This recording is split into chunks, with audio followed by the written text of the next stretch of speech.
Chapter 742.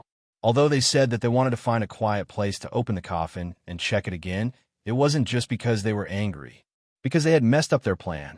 After the news of Wang Ren's accident spread out, the Shi brothers were ordered to go to the Wang family's house to find out the truth. Although the Wang family's decline was an indisputable fact, it did not mean that the Shi brothers could casually step on the Wang family's face.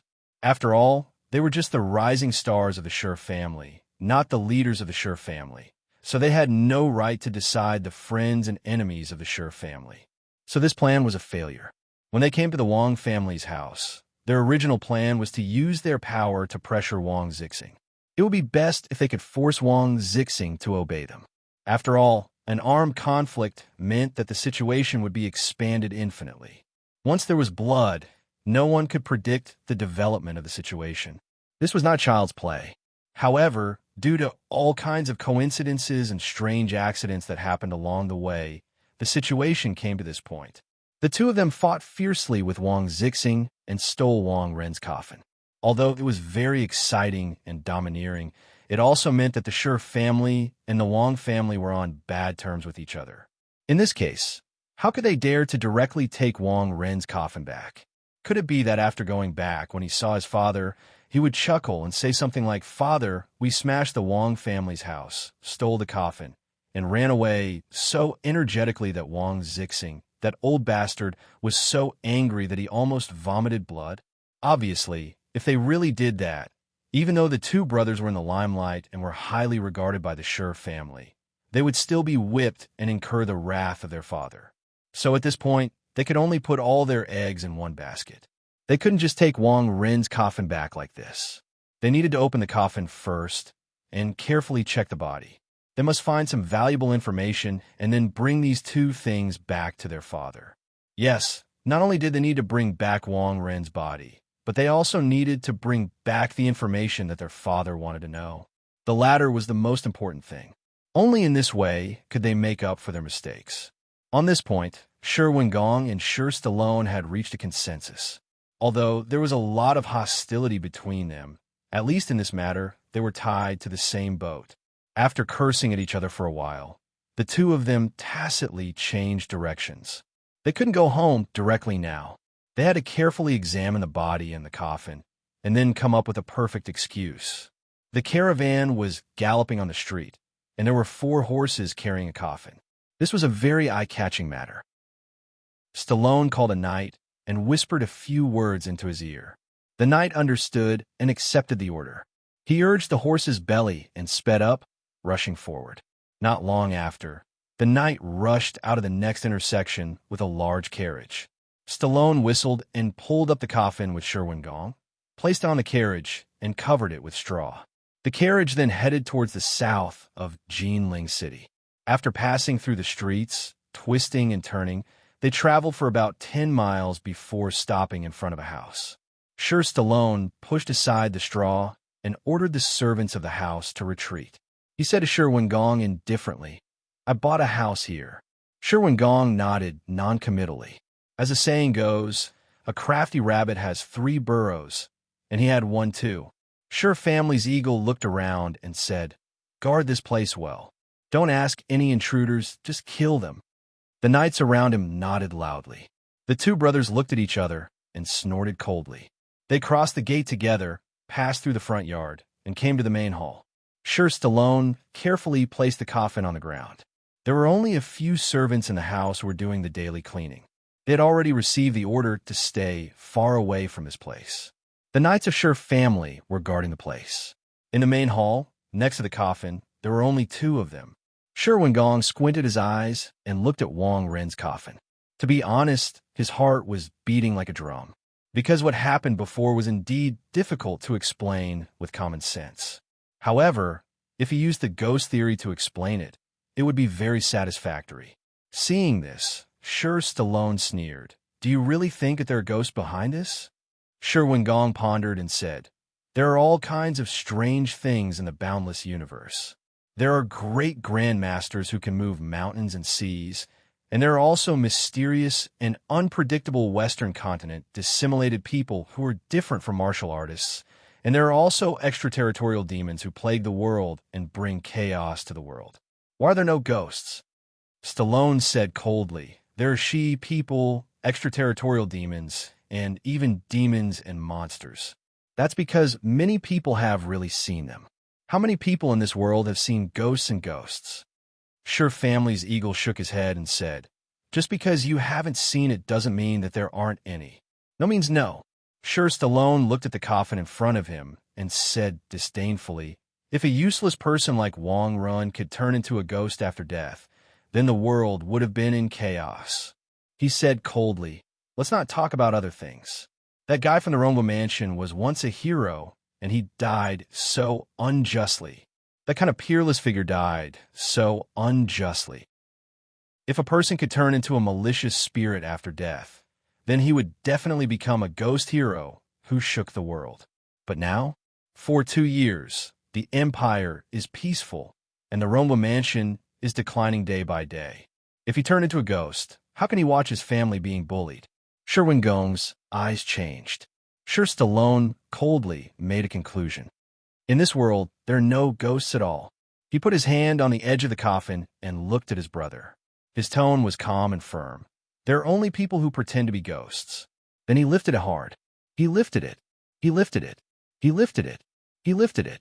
It didn't move. Time seemed to be frozen. On both sides of the coffin, the two brothers looked at each other. Sherwin Gong took 2 steps back as if nothing had happened. He raised his hand and encouraged. Again. Sure Stallone didn't care about the sarcasm in his brother's tone. His face slowly became dignified. Sherwin Gong saw that his brother opposite him was silently raising his arm and spreading his 5 fingers. Then he retracted his 5 fingers one by one and clenched his fist. Strength flowed in his arm, and his muscles bulged. Then his momentum was like a galloping horse, and his voice was like thunder. Sure Stallone didn't say a word. In an instant, he blasted out a violent, heavy punch. The wind whistled as he suddenly attacked the coffin in front of him. He was a decisive person. After discovering that something was wrong, he didn't hesitate and immediately attacked. This heavy punch broke through the shackles of the air, and with a fierce airflow, the fierce fist aura could even smash a boulder into pieces. Even if this coffin was said to be incomparably solid and difficult to be damaged by swords, it still had a limit. Sure Stallone was confident that this punch was enough to break the coffin. Then, no matter what the hell was in the coffin, he would use his speed and power to break through the sky and shatter it into pieces. Bang! He hit the coffin. The fierce and violent heavy punch landed on the side of the coffin. Then, nothing happened. The coffin didn't break, the coffin didn't shake, and even the side of the coffin received this powerful blow. The coffin didn't even move an inch to the side. It was as if all the power of the attack was swallowed up by an invisible black hole. Nothing happened. Sure Stallone's hair stood on end. He and Sherwin Gong looked at each other and retreated at the same time. Run. A martial artist must have the ability to judge the situation. The scene in front of them was too strange. Whether there really was a demon or a ghost or someone pretending to be a ghost, this kind of phenomenon was beyond their scope of ability. But they couldn't run. Out of nowhere, a fierce wind blew, and in an instant, the door was blown closed, and the windows were also closed. The light in the main hall suddenly dimmed, and the gloomy air spread in all directions. In front of the Sure brothers' horrified eyes, the coffin on the floor of the main hall stood up on its own, and the coffin lid that they couldn't lift no matter what slowly slid open. Just like Orochimaru's Edo Tensei. Sherwin Gong felt his voice tremble. Who is it? Sure Stallone was even more shocked. He was a simple idealist and only believed in his own fist. He said in a deep voice, I don't know Senior's name. This Junior is Sure Stallone. Please forgive me. The thing in the coffin didn't answer any of the questions. A voice that made the two men's scalps go numb rang out. It was a drawling voice. I died so miserably, The voice was too terrifying, and it contained a strange power. The voice persevered through the two's eardrums and drilled into their brains. The voice seemed to rise from the bottom of their hearts, evoking the most primitive fear of humans. That was the fear of the unknown. Sure, Stallone's scalp tingled, but the courage of a martial artist still supported his body. This Sure family's flying bear was worthy of being called the most outstanding young man in Jinling. Even in this situation, he didn't lose his will to fight. He roared and threw a punch at the coffin. Noisy. Unfortunately, he was facing the first of the top 10 young men in Jinling. Moreover, he was the kind of person who had won many national and even international competitions. Facing Sure Stallone's fist, a gust of cold wind gushed out. It was bone-chilling, as if there was an incomparably cold world inside the coffin. It made the two feel as if they were in winter. In the dim light, a black shadow seemed to rush out. The shadow was very strange. It floated in the air and swallowed the light, causing the surroundings to become darker and colder. The figure was like a ghost, and it let out an incomparably twisted and evil scream. Sure Stallone and Sure Gong were shocked.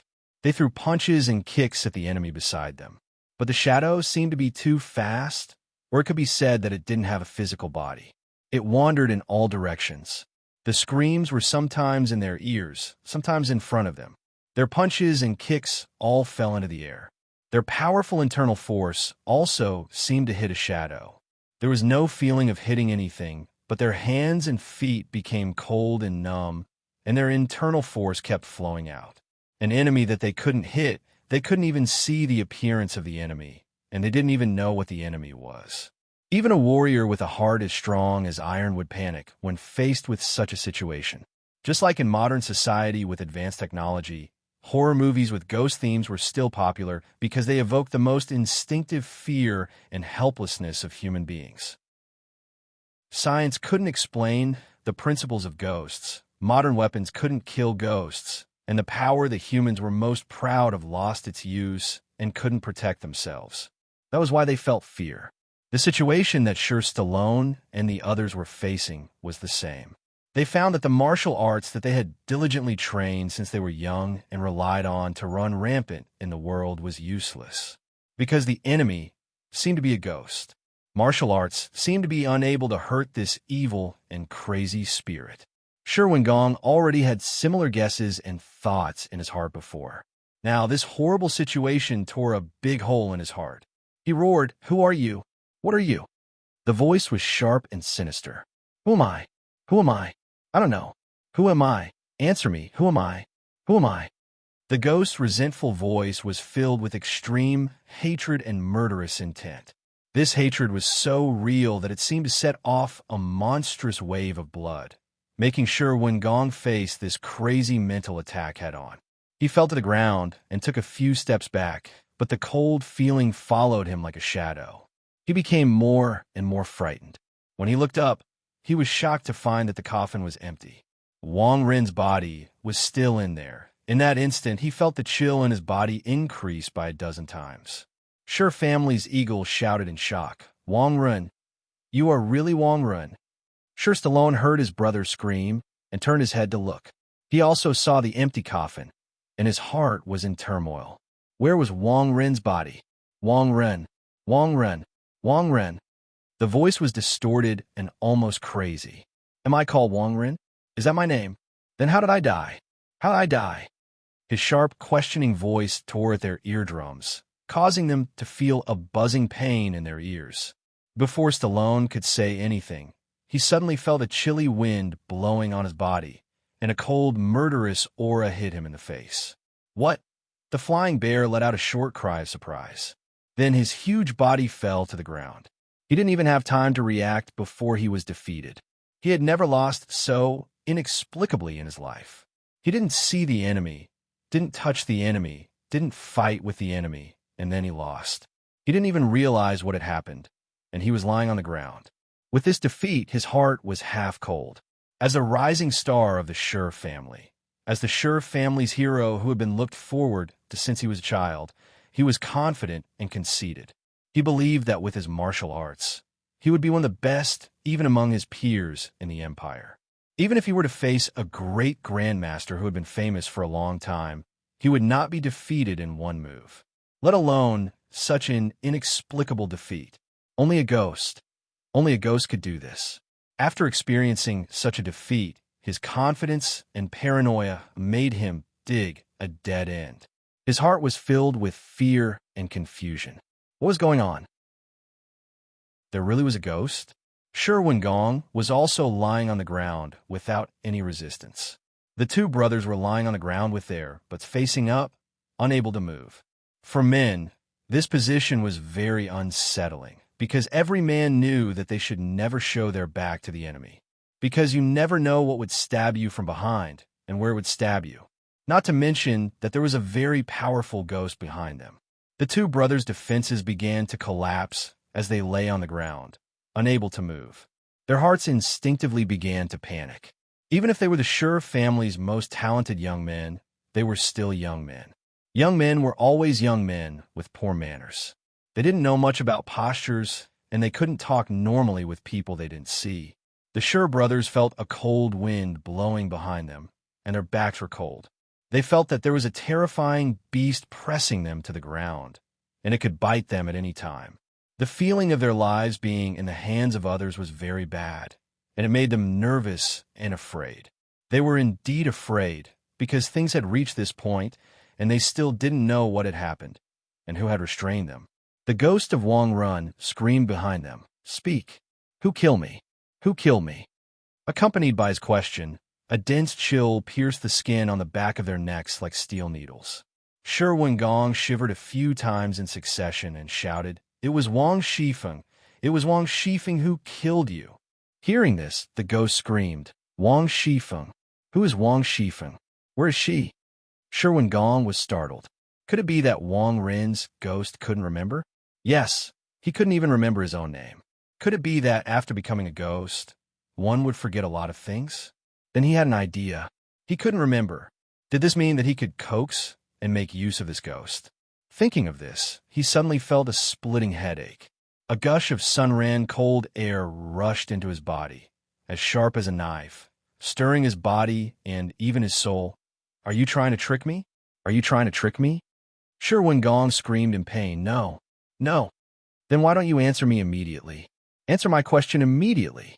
If you don't answer, I'll kill you, eat you, and kill your whole family." The ghost threatened. Who is Wang Shifeng? Sherwin Gong learned his lesson this time. He didn't want to make use of the ghost. He had to deal with this first.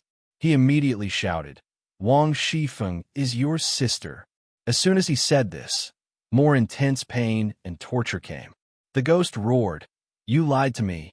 How could my sister kill her brother? Did I write a diary?" Diary? What was that?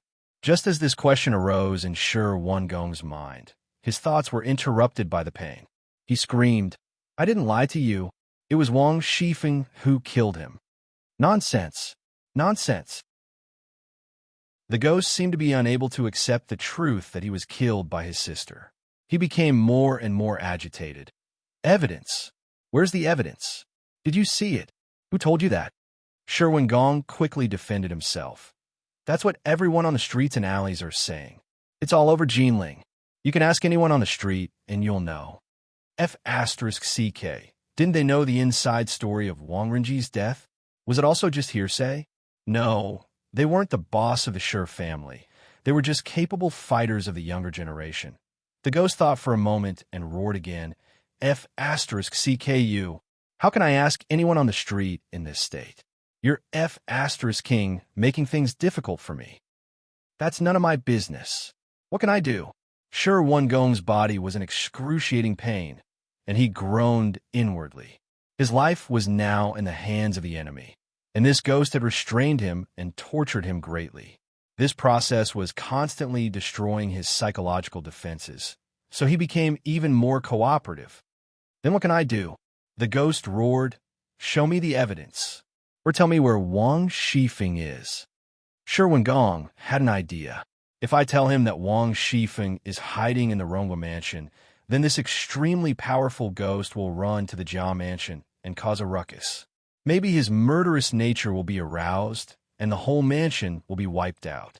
Without that old woman's interference, the family's invasion of the Jia mansion will be much smoother. But what's in it for me? If he can't find Wang Shifeng, he'll go crazy again. Maybe he'll think that I'm lying to him and cause a ruckus. What if he accidentally kills me? So I can't lie to him now. I can't lie to him. A wise man submits to circumstances. With a strong enemy behind him, he had no choice but to be a coward. Shi Wengong's mind turned quickly, and he said decisively, I'm willing to serve you. I'll help you find Wang Shifeng's whereabouts. I can only take one step at a time. He thought to himself. In short, the most important thing now was to pacify this irritable ghost. However, the situation was not so. Although the ghost was muddle-headed, it was limited to its own memory. It seemed to be quite smart about other things. Wait, the ghost shouted. Tell me first, why did you take me away? Shi Wengong hesitated for a moment. Then, he decisively turned his head to look at Stallone, who had been silent the whole time.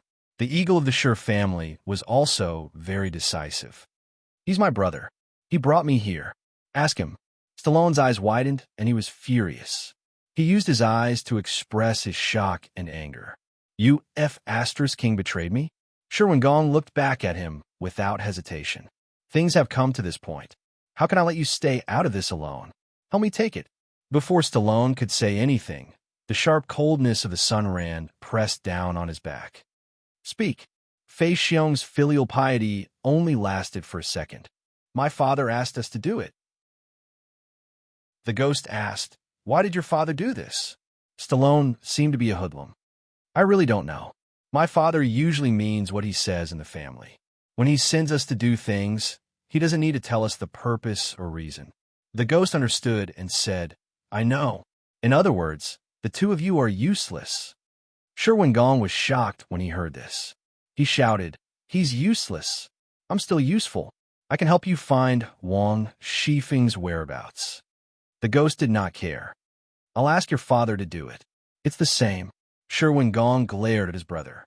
Damn it, he tricked his father and his brother. He hurriedly tried to mend the situation, but he could not think of any bargaining chip that could move the ghost. Suddenly, a sharp light flashed through his mind. He seemed to have remembered something. So he shouted, Wait, I just remembered something. What? My father. The reason why my father sent us to the Wang family. Yes, since he had forgotten most of the things that happened in his life, he might have forgotten that thing too. Shi Wengong shouted, That thing. My father wants us to find the whereabouts of that thing. Ah, Sun Lang thought. Finally, I'm here. Chapter 743. That thing. Without a doubt, this was a key word. Wang Ren's study room was rummaged through. Wang Ren's corpse was solemnly and cautiously isolated. Previously, when the Shi brothers confronted Wang Jinxing, they also emphasized that thing. Even the indecisive and cowardly Uncle Wang San was enraged by Stallone's domineering pursuit. He launched a frenzied attack in a manner that was close to destroying jade and common stone. Obviously, that thing was obviously a very important thing, even related to the cause of Wang Ren's death, related to Wang Shifeng's whereabouts. In other words, it was a very important main mission item. This was something that both the Wang family and the Shi family wanted. Since it was such an important thing, Sun Lang was naturally very interested. But to obtain information, one had to follow the basic rules. Since that thing was so important, the Shi brothers must be very sensitive to this topic. Even if Sun Lang succeeded in pretending to be a ghost, he could not rashly ask about it. Otherwise, if he directly asked, What is that thing you were talking about? Even if the Shi brothers were scared and frightened, they would instinctively have doubts in their hearts. They were not stupid. After all, Sun Lang was playing the role of the ghost after Wang Ren's death. Since that thing was on Wang Ren's body, why would he ask this question? Although it could be explained by the loss of memory after death, the rash question would still give rise to a trace of doubt in the hearts of the two brothers. They were all accomplished young talents and would not easily believe in ghosts and gods. It was only because Sun Lang's martial arts were too high, so high that it was unimaginable to them.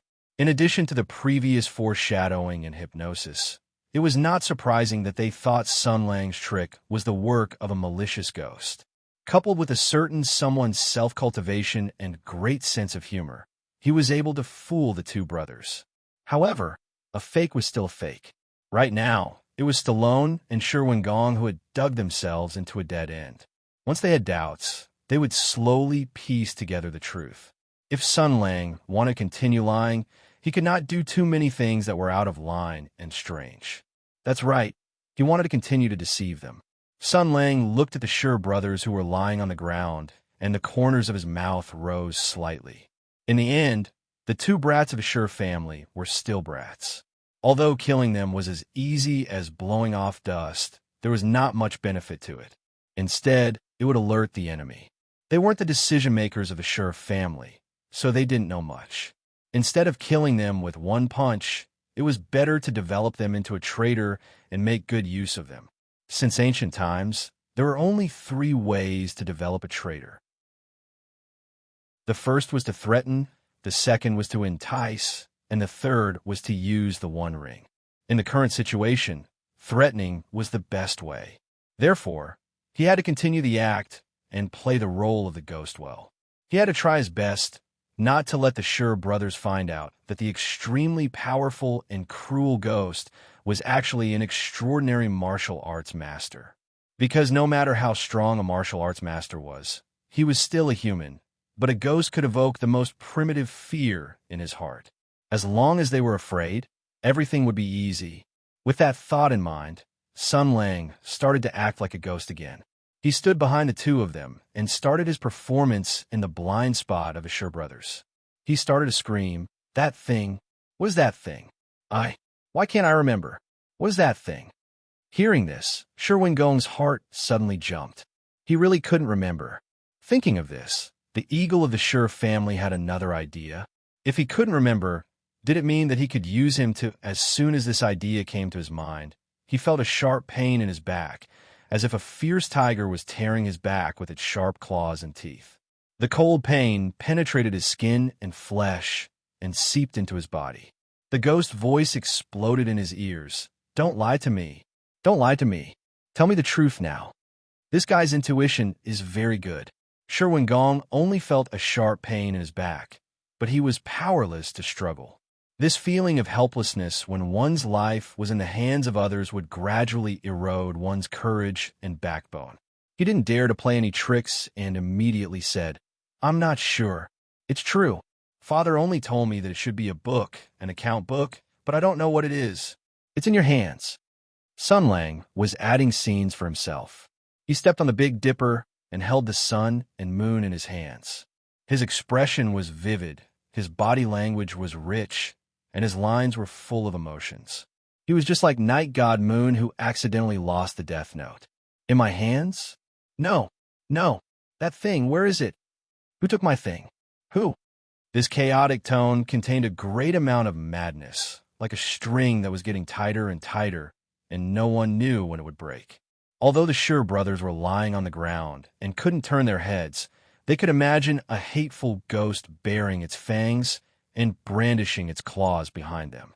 And the sharp claws might scratch them in the next moment, and they could only lie there helplessly.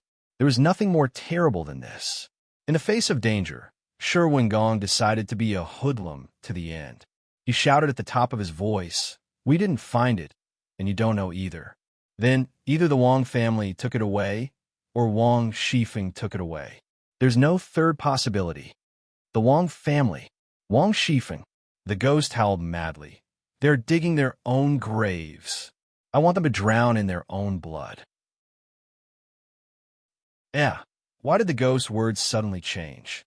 Just as this thought appeared in Sherwin Gong's mind, he realized that the opportunity had come. He hurriedly said, "The Wong family can't run away. Wong Shifeng can't be found in such a short time. We can help you." The ghost's words were confused. "Help me?" "Yes, help you.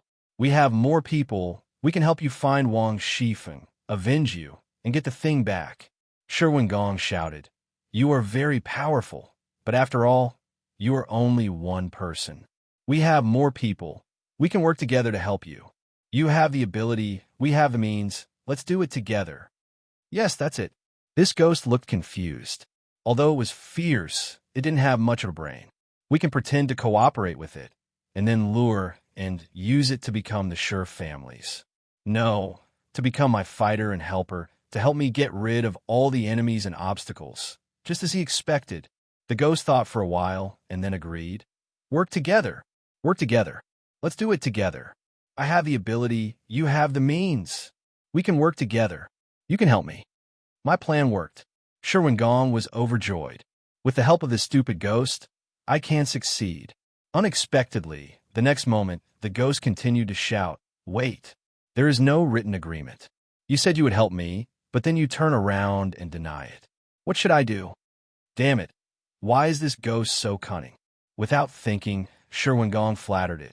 No, you are so powerful. If I don't keep my promise, you will definitely kill me. I will definitely not deny it. Unexpectedly, the ghost's ability to infer many things from one case was very powerful. It immediately saw the risk of not fulfilling its promise from the example that had already happened. No, you will hide, just like Wang Shifeng. If you hide, I won't be able to find you. This won't do. I have to leave a mark for you. Hearing this, Sherwin Gong's heart trembled, and a bad premonition arose from the bottom of his heart. In an instant, his ears were filled with endless ghost cries, and a gloomy and cold aura pierced from his back to his heart. Sherwin Gong suddenly felt his heartbeat slow down by half a beat, as if the circulation of his blood and qi had also become sluggish. Beside him, there was a roar of anger from Stallone. Obviously, his elder brother had encountered the same thing. Before Sherwin Gong could say anything, he heard the ghost shout, This will do. Just as the voice fell, Sherwin Gong could not help but shiver. Sunran coldness rose from the bottom of his heart and flowed through his blood to all parts of his body. Then he felt an intense itch, as if there were countless insects crawling and gnawing on his body. It was a terrible torture that went deep into his bones. It was something more terrible than pure pain and coldness. Sherwin Gong could not help but cry out in pain, and Stallone was also groaning. They were using their extraordinary skills and tenacity to resist the sudden torment. But obviously, the effect was minimal because human beings had their limits. Not long after, the groans were replaced by screams. They wanted to scratch their bodies, but they were restrained by an invisible force and could not move at all. This undoubtedly intensified the pain and torture and almost drove them crazy. The veins on their necks were bulging, and their mouths were screaming in pain. They wanted to scratch, to struggle, to resist, but they could not move at all. They even wanted to end their own lives in pain, but they could not do it either. After an unknown period of time, the torture finally stopped. Even the invisible force that restrained their bodies dissipated. The Sher brothers closed their eyes, fell to the ground, and breathed slowly. The pain disappeared, and for the first time, they found that life was so beautiful. They let the comfortable and gentle feeling spread throughout their bodies and felt that every breath was enjoyable. They did not want to move, struggle, or resist. As for suicide, that was even more impossible. How strong was the thought of suicide before, and how strong was the desire to live now? Suicide? Why would they want to commit suicide?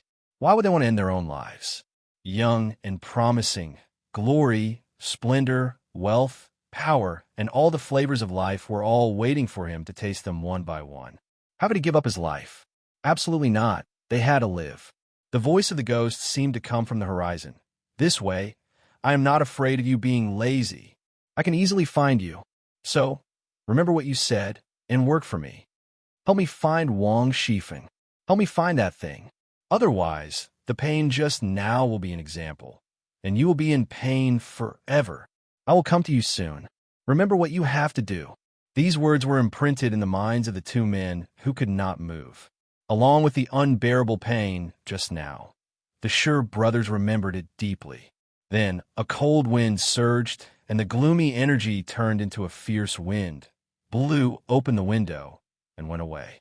Following the departure of the gloomy wind, the coffin lid slowly closed, and the tightly shut doors and windows were reopened. Sunlight shone into the room, and the chill from before had disappeared without a trace. The frightening ghost and the ear-piercing screams had all disappeared without a trace, as if they had never appeared. It was like a dream, but it was not a dream. because their bodies were soaked in cold sweat and they were lying on the ground. The great pain they had suffered before was still in their memory, and it made them feel lingering fear. Sure Stallone and Sherwin Gong looked at each other. They did not know why, but they had the urge to cry. Sure Stallone said slowly, "We are in big trouble because of you." Sherwin Gong forced a smile. "Is there a better choice?" They saw the confusion and fear in each other's eyes. No one said anything. After a long time, Sure Stallone said with difficulty, "Who is it?" Sherwin Gong replied slowly, "It is not a human. A human is not so strong." Sure Family's Flying Bear's voice was full of disbelief. "Ghost? How is this possible?" Sherwin Gong slowly got up, moved his almost frozen body, and said in a low voice, "It did happen, and what we need to discuss is another matter." Sure Stallone also got up, and he looked at his brother. Sherwin Gong said slowly, "What happened today? Should we tell father?" Sure Stallone looked at the coffin in the main hall, and he could not help but shiver. He shook his head and said firmly, "Never." Sherwin Gong also had the same opinion, but at this moment, the Sure family's eagle was at a loss and helpless. Then, what should we do now?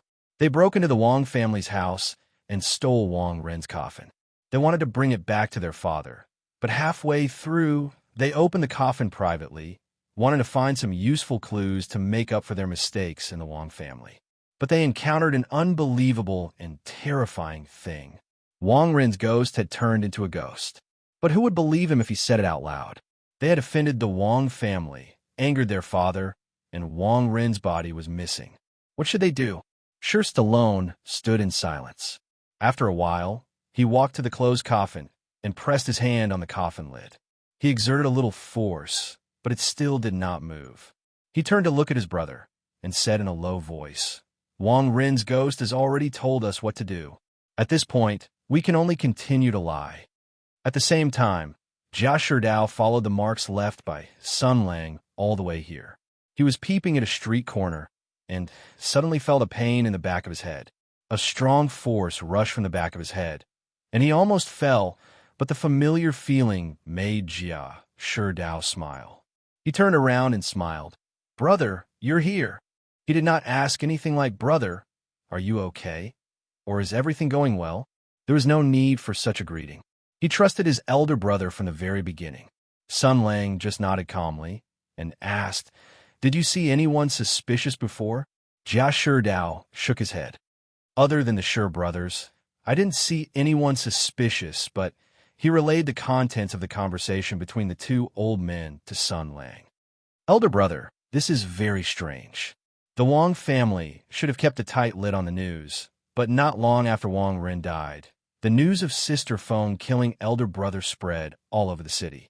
Clearly, someone had planned this beforehand and was controlling everything behind the scenes." Sun Lang was startled. "Oh, that's interesting." Jia Sherdao sighed.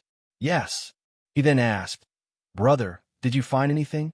The two turned around and left the area, talking as they walked. Sun Lang briefly explained what had happened.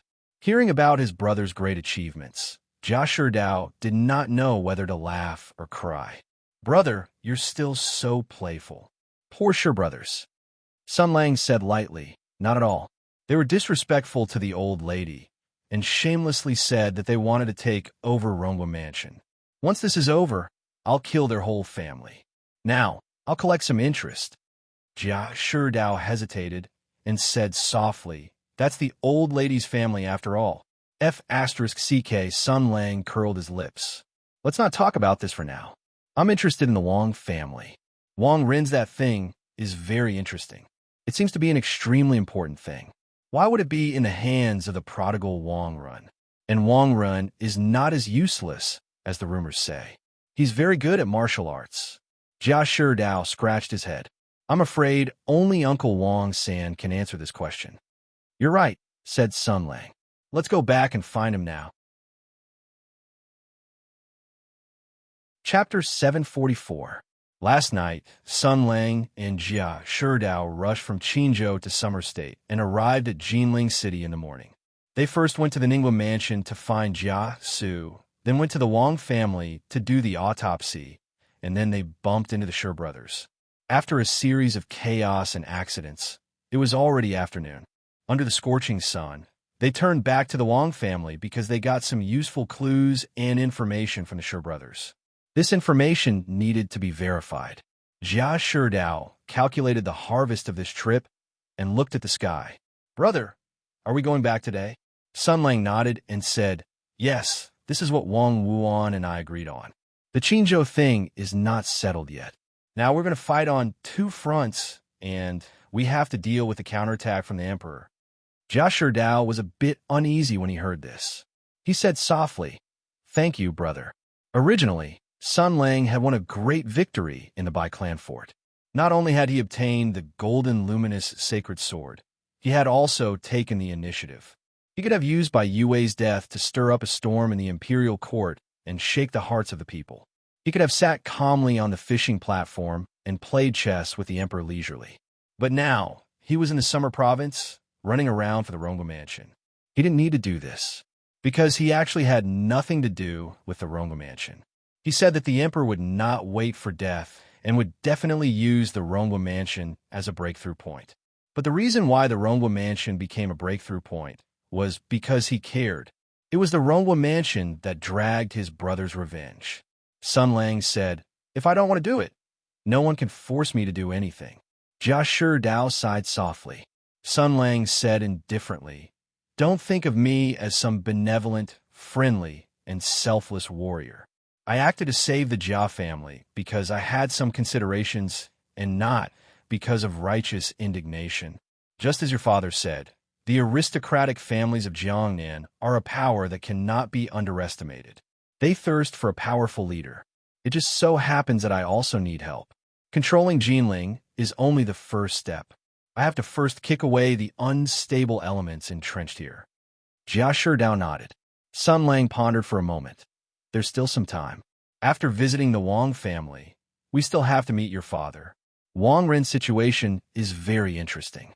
Not only is he not the trash that everyone thinks him to be, he also has a very important item. This item is very important to the Wang family, and the Shi family also wants it. The Shi brothers said that it is something like an account book. Could it be that it records some shady transactions?" Jia Shidao continued, "Uncle Wang Xin must know about this, but he doesn't seem to want to talk about it." Sun Lang said coldly, "He will."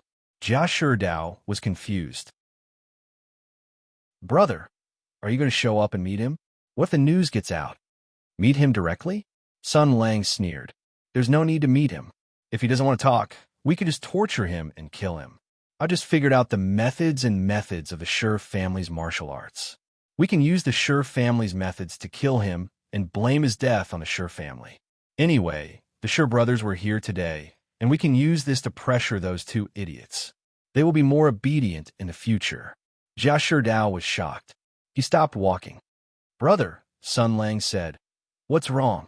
Jia Shidao hesitated for a moment and said softly, "Brother, although Uncle Wang San is a little pedantic, he doesn't do too many bad things. After all, he is an elder of the Wang family, and Sister Shui Baochai's mother is also from the Wang family." Sun Lang turned to look at him. "For Wang Zixing, that thing is very important and precious, so much so that it can make him instantly fly into a rage, not hesitating to fall out with the Shi family. If we ask him nicely, he won't tell us. And that thing is with Wang Ren. It's even closely related to his death. If we find that thing, we might be able to uncover the cause of Wang Ren's death and track down Wang Shifeng's whereabouts. If we find Wang Shifeng, we might be able to solve the mystery of Rongwa Mansion, break through the fog, and remove the enemy hiding in the dark. If we don't do it, we will still be as confused as we are now, unable to do anything about the complicated and unpredictable situation in Jinling." He looked at his brother and said, "I don't know Wang Wangxing, and he's not Shui Baochai's father. If his death can solve the crisis of Rongwa Mansion, why not?" For Sun Lang, life had weight. There was no difference between innocent and not innocent. In his eyes, there were only relevant and irrelevant lives. People who had nothing to do with him. It didn't matter if they died or not.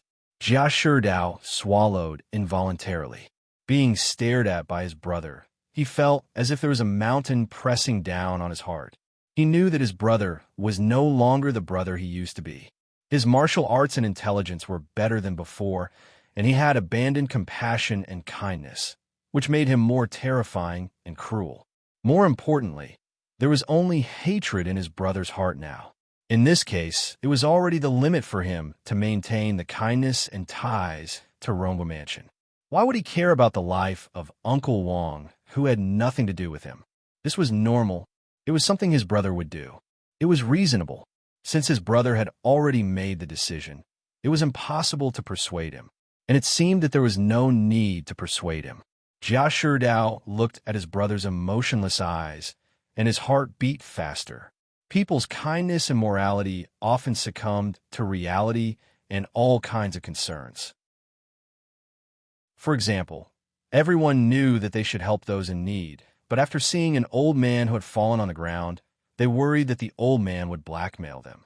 When they saw a beggar on the side of the road, they wondered if the beggar was rich because he was a beggar. This was human nature. It was the heartless scum who overdrew the kindness and trust between humans. Jia Sherdao also had concerns in his heart. He didn't have much of a relationship with the Wongs, but his relationship with his brother was a little delicate. Therefore, although he felt that his brother's approach was a little inappropriate, he lost the courage to oppose it loudly. The safety of Rongwa Mansion was one reason, and the other was that he was worried and hesitant. The relationship between him and his elder brother was already delicate enough. It would be unwise for him to offend his elder brother and even anger him for an unfamiliar Uncle Wong-san, because today was different from the past.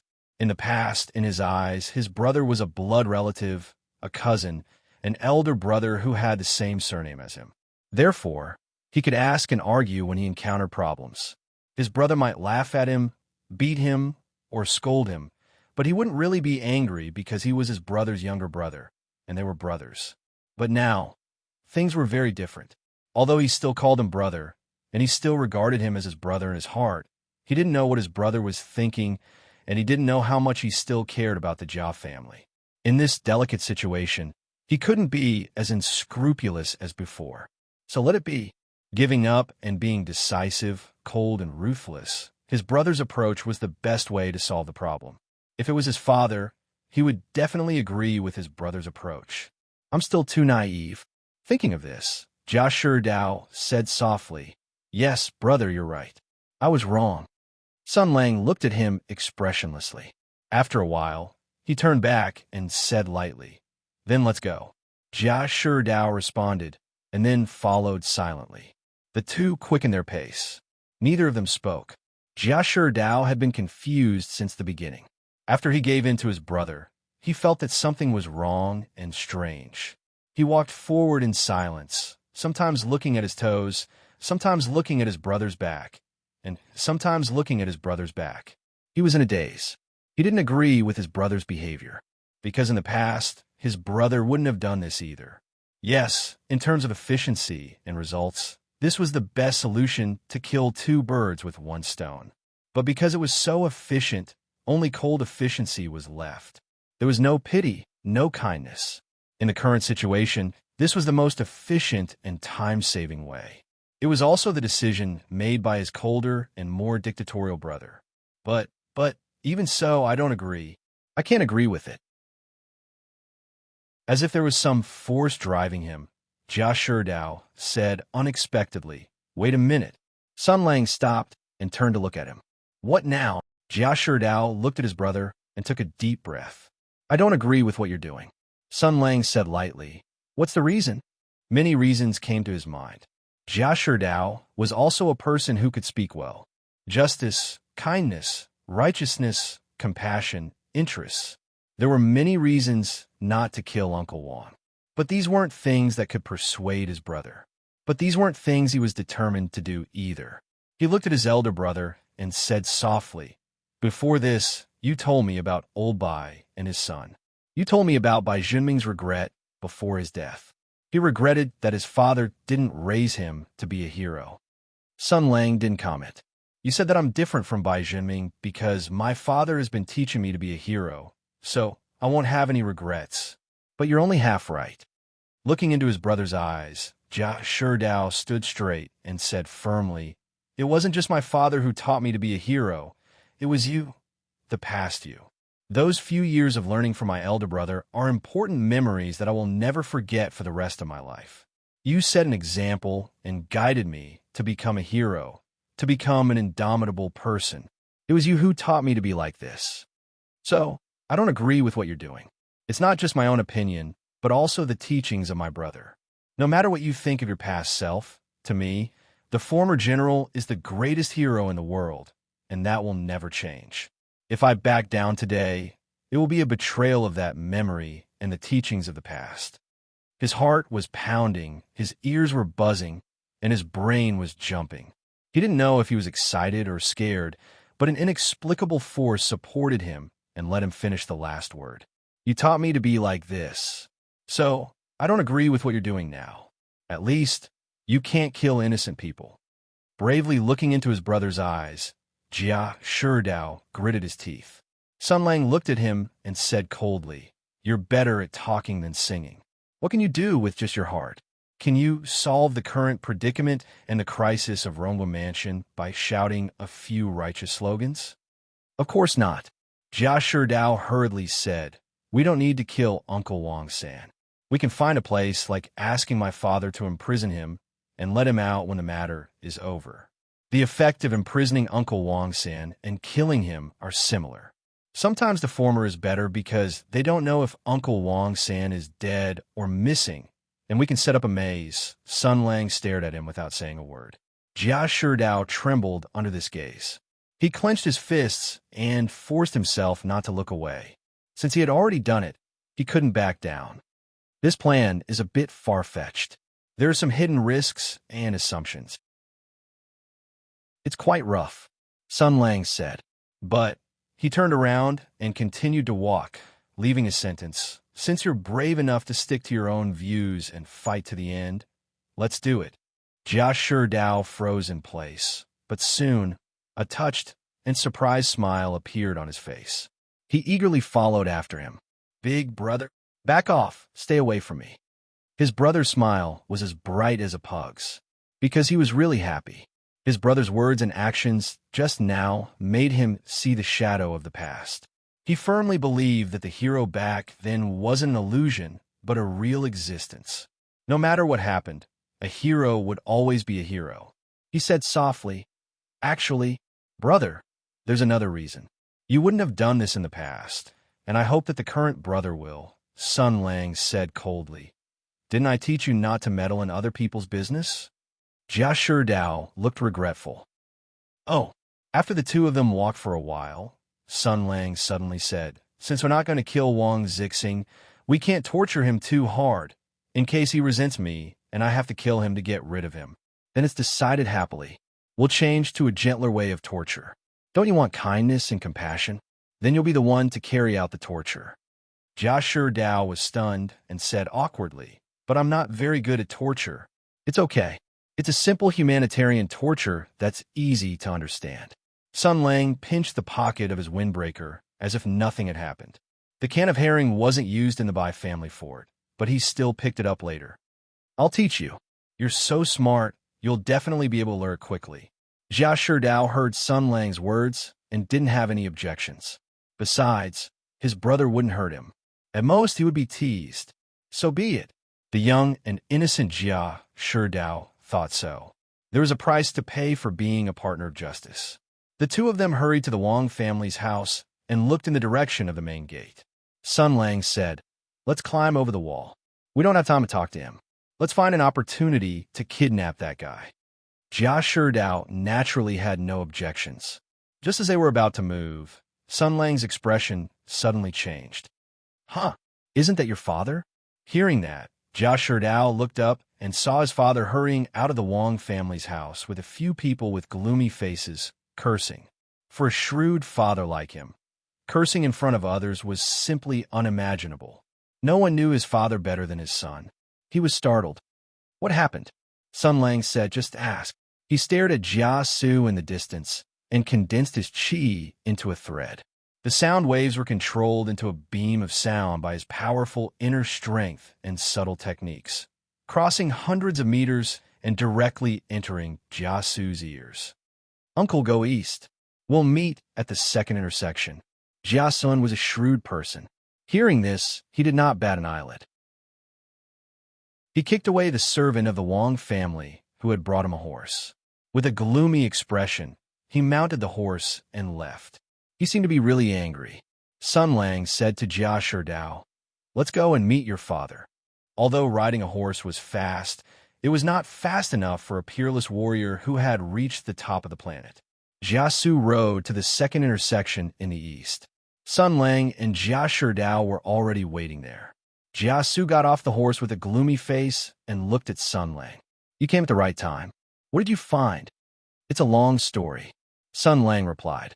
"I found some clues on Wang Ren's body. Coincidentally, the Shi brothers came to visit, so I followed them and asked a lot of questions." He summarized, "Wang Ren is not a good-for-nothing playboy. He hides his strong martial arts skills. Other than that, he seems to be keeping something important. It should be a book like an account book. The Wang family wants it, and the Shi family also wants it. However, it disappeared without a trace. It might have fallen into the hands of Wang Shifeng.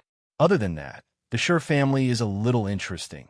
Although Jiasu's face was gloomy, the amount of information in Sun Lang's words made him feel like shit. He said, "I was arranging a search for Wang Shifeng in the mansion when I suddenly heard that the Shi brothers were causing trouble in the Wang family. Does that mean Wang Ren's body is already in the Shi family's hands?" "Of course not." Sun Lang laughed. "I buried Wang Ren in the ground of his house. There are no traces of Photoshop at all. I reckon the Wang family would never have guessed. Find a time to bring the body back. Uncle, you can study it when you have time and see if there are any other things left behind."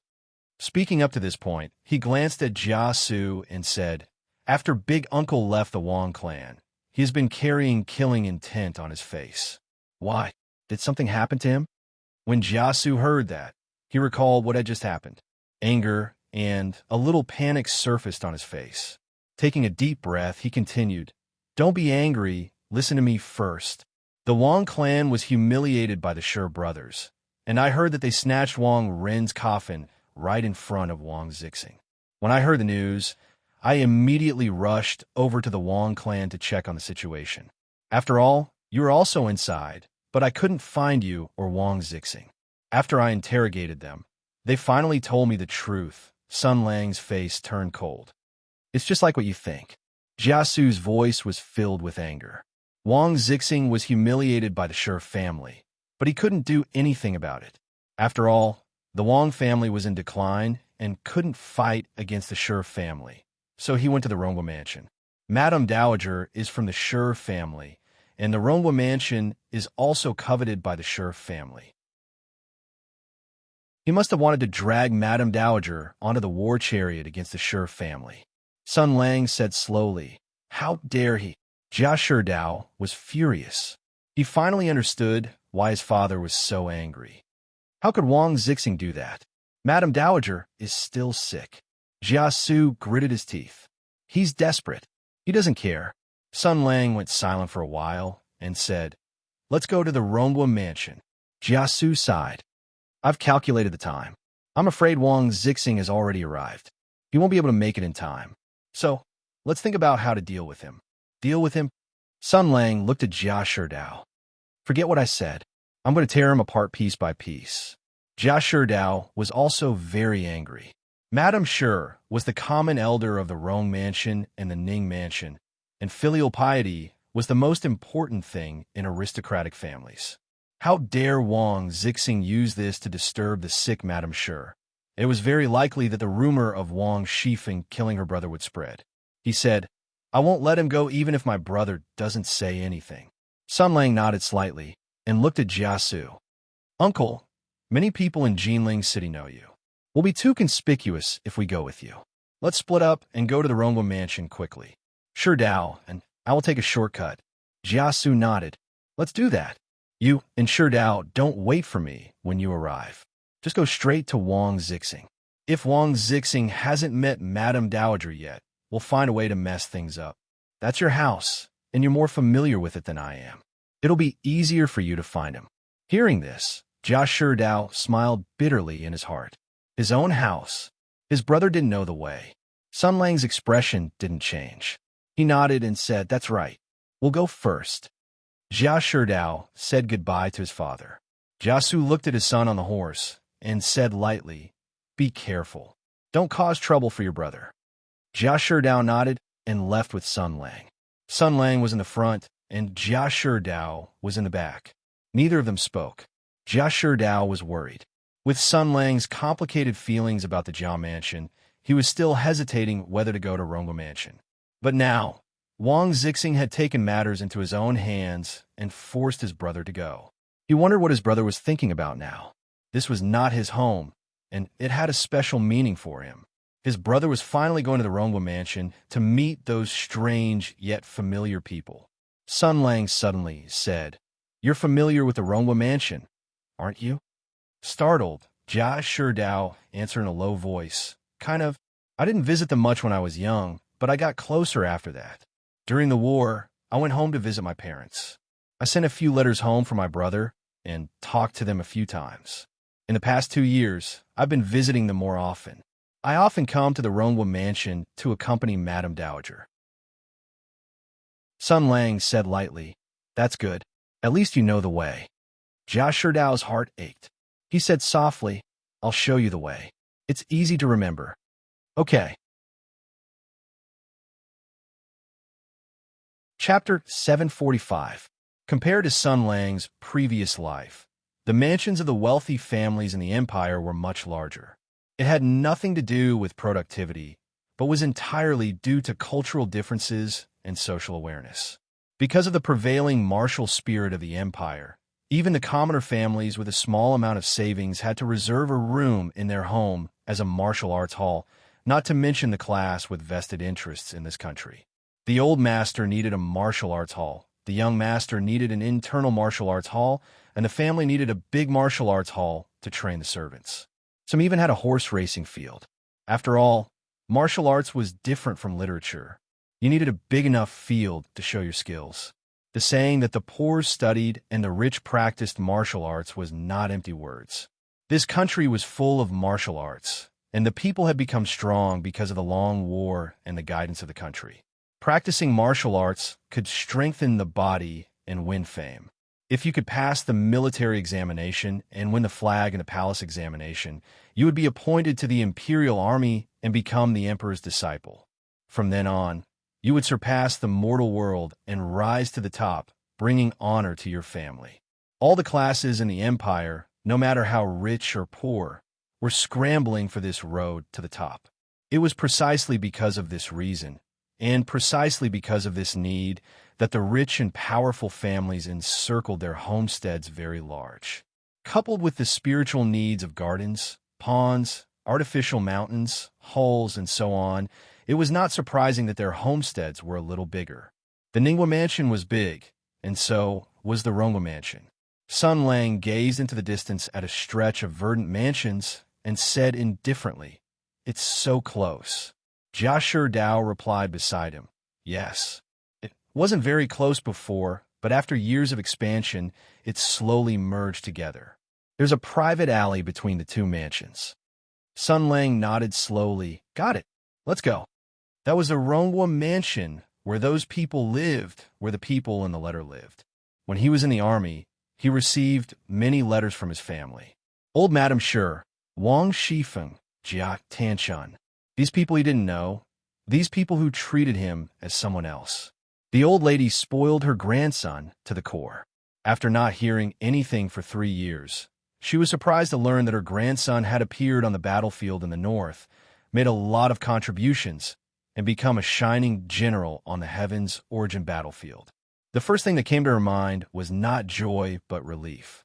Compared to her grandson's achievements, she was more happy that he was safe and sound.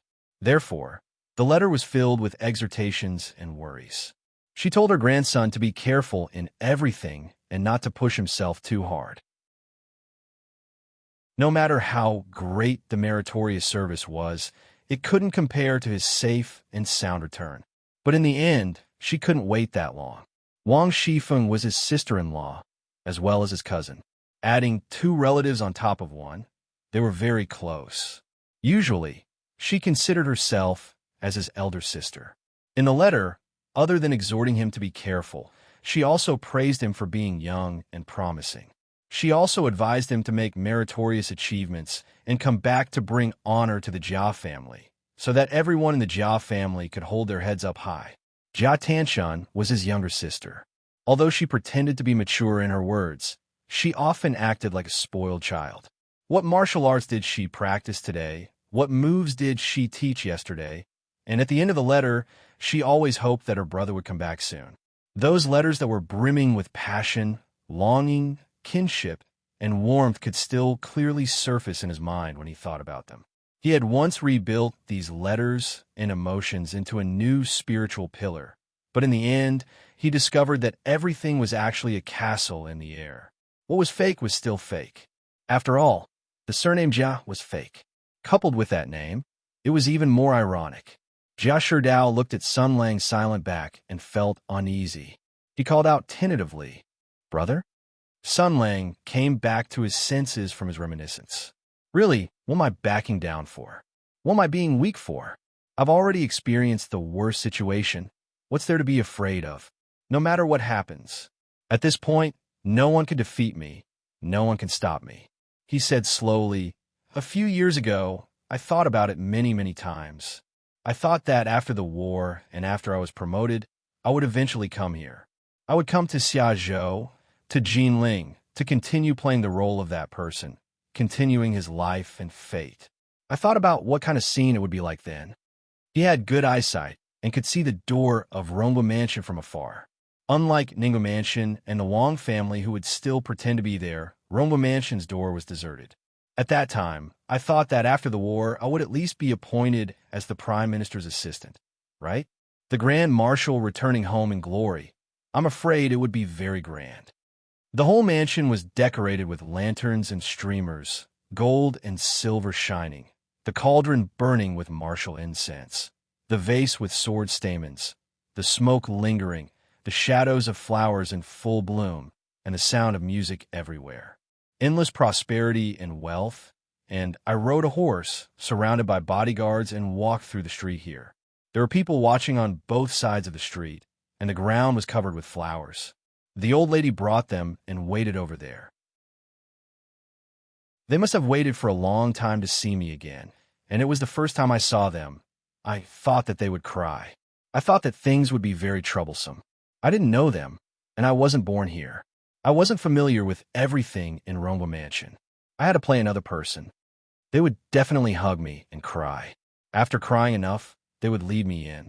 They would have to pay respects to their ancestors, to have a reception, to have a big banquet, and to have the opera troupe perform for 30 days. I thought that from then on, I would probably have a real family.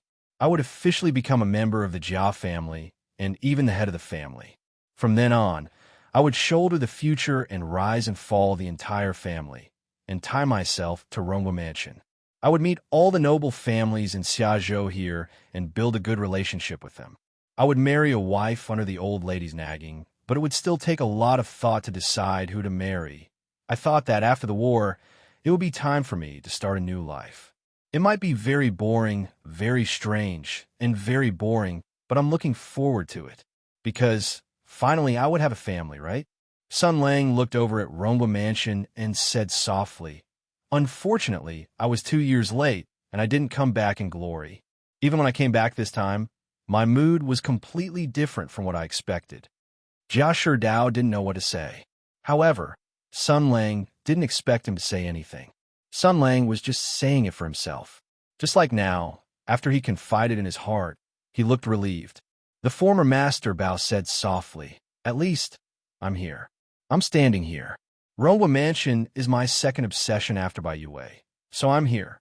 He said to Jia Sherdao calmly, "Let's go." Jia Sherdao was stunned at first, then hurriedly responded and began to lead the way. Then he was kicked to the ground by Sun Lang from behind. "Are you an idiot? Why are you going through the front door?" Sun Lang said behind him, "Climb over the wall." So, the first time he stepped into Rongwa Mansion, Sun Lang climbed over the wall again. The moment he stepped into Rongwa Mansion, Sun Lang's heart raced a little, and he slowly exhaled. Actually, it was nothing. Avoid irrelevant people, he said. Go find Wang Wangxing. Jia Shidao knew what Sun Lang wanted to ask. Since Sister Feng is missing, and sisters-in-law Lin and Shui aren't here, according to father, Tanshun is in charge of Rongwa Mansion now. As an elder and the acting head of the Wang family, Wang Wangxing naturally has to be received by Tanshun when he comes to visit the ancestor. Because he was angry that Wang Wangxing came to Rongwa Mansion without permission to disturb the Dowager Duchess, Jia Shidao called her by her name. Sun Lang asked, "Will she agree to report?" "Very likely," Jia Shidao sighed. Although Tanshun is soft on the outside and tough on the inside, she's a girl after all, and she lacks experience in the past. Wang Wangxing is older than her, and he's here for something important. I'm afraid she won't be able to withstand a few words of pressure. In the end, it's too hard for her. Sun Lang was silent for a moment and said calmly, "We don't know yet. Let's go to the old lady's place first." After all, Jia Shidao was young and not sophisticated enough. He said worriedly, "If Wang Zixing has already seen the old lady or talked to her," Sun Lang said lightly, "we'll talk about it when the time comes. Lead the way." Jia Shidao nodded silently. In fact, his father had already said that it was too late. He was only doing his best and leaving the rest to fate. In fact, after Wang Zixing entered Rongwa Mansion, some things couldn't be changed. It was already afternoon, and Rongwa Mansion was very quiet. There was no lively scene of a big family at all. The whole mansion seemed to be in decline and desolation. Obviously, Wang Shifeng's matter had dealt a heavy blow to Rongwa Mansion, which was declining day by day. Jia Shidao was more familiar with Rongwa Mansion. After a few turns, he led Sun Lang to an alley and then went straight ahead. Anyway, Sun Lang's spiritual sense was amazing, and he could detect the wind and grass around him. Even if there was a situation, he could quickly avoid it. This road is the west alley of the mansion, which runs through the north and south of Rongwa Mansion. If you keep going along here, you'll reach the back wall of the old lady's courtyard. Sun Lang nodded and then sped up. The two of them walked through the alley in silence. Jia Shidao found that his brother wasn't walking very fast. After all, with his current lightness skills, it was easy for him to walk 100 steps in a second. However, he was only walking at the speed of an ordinary person. He was afraid that there was something on his mind, but they would eventually come together. "It's here." He stopped in his tracks and turned to his elder brother. "This is the courtyard where old ancestor lives." "Elder brother, do you see it? Go through the drooping flower door over there." After passing through the hall, there are 3 small halls and 5 superior rooms. These are the residences of old ancestor and the maids. Sun Lang stopped and listened. He said lightly, "There's no sound of a man talking, no sound of an old woman crying, and no sound of chaos. It seems that the situation is not bad." Jia Shidao was stunned, and then a look of surprise appeared on his face. "Prince Xing didn't come?" Sun Lang nodded. "That's probably the case. Did Tanshun stop him? This girl is really amazing." Jia Shidao was greatly relieved and praised. Father said that Tanshun is an amazing child, and it's true. Sun Lang didn't say anything. After Jia Shidao was happy, he saw Sun Lang's expression and instantly understood his brother's thoughts. He said carefully, "Then should we go in?" After a moment, Sun Lang said lightly, "Since we're already here, let's go in and have a look." Perhaps because it was afternoon, the old lady wanted to take a nap, so there were not many people in the courtyard. Sun Lang and Jia Shidao went through the drooping flower door and went straight through the hall. After turning around a marble screen, they saw the 3 small halls and then the 5 large rooms. The rooms on both sides were covered with carved beams and painted rafters. Sun Lang looked at the surrounding scenery and sighed softly. There seemed to be a maid sitting there on duty in the small hall. Sun Lang listened to the sound of the maid blinking. Then he pressed Jia Shidao's shoulder and went through the hall to the courtyard behind the maid's blinking. That was where old Madame Sure lived. The two of them went along the left corridor and quietly came to the window. A voice came from inside. It was a woman's voice, soft and gentle, with a hint of firmness. She sighed, "Ancestor, you're not feeling well these 2 days.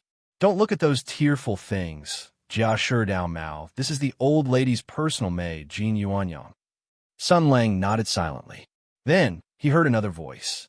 It was old and unfamiliar, yet it gave off a sense of familiarity, and it was filled with love. The voice sounded a little weak, but there was a smile in it. "If I don't look and wipe for a day, my heart will feel empty. Just take it as an exercise." Sun Lang's heart skipped a beat. Jia Sherdao's eyes told him that the person who spoke was the old lady, his grandmother. This was her voice. It was just like what he imagined. Those letters full of love, those earnest exhortations, those full of care and love. Yes, this was the voice, just like what he imagined. The maid called Jin Yuanyang sounded like she was about to cry. "But every time I finish wiping, I'll cry when I come back. Ancestor, if this goes on, your body won't be able to take it. No, good child. I just miss my grandson." The old lady said softly, "I don't know how that child is doing now." "Oh, he's so young." Jin Yuanyang cried, "Ancestor, oh, you're crying again. Don't cry, don't cry. If you cry, I'll cry again. When will you stop crying?" The old lady's voice was very soft, as if she was coaxing a child to sleep. "I'm just a little disappointed. My grandson is a famous hero, but I've never seen him so majestic. When he left, he was so young and didn't know anything. He was a very naughty child. Who would have thought that he would grow up in a flash?" The old lady's voice was filled with laughter. "I was thinking about how majestic he would be when he returned home in glory. I thought about how he would look when he came back wearing armor and riding a horse. My grandson has grown up." Hearing this, Jia Sherdao's eyes were sore, and he almost cried again. Sun Lang was silent, and then he turned and left. Jia Sherdao followed him silently. After the two of them left the courtyard, he whispered, "Brother." Sun Lang's tone was stiff. "If Wang Zixing isn't here, where is he?" Jia Sherdao sighed softly.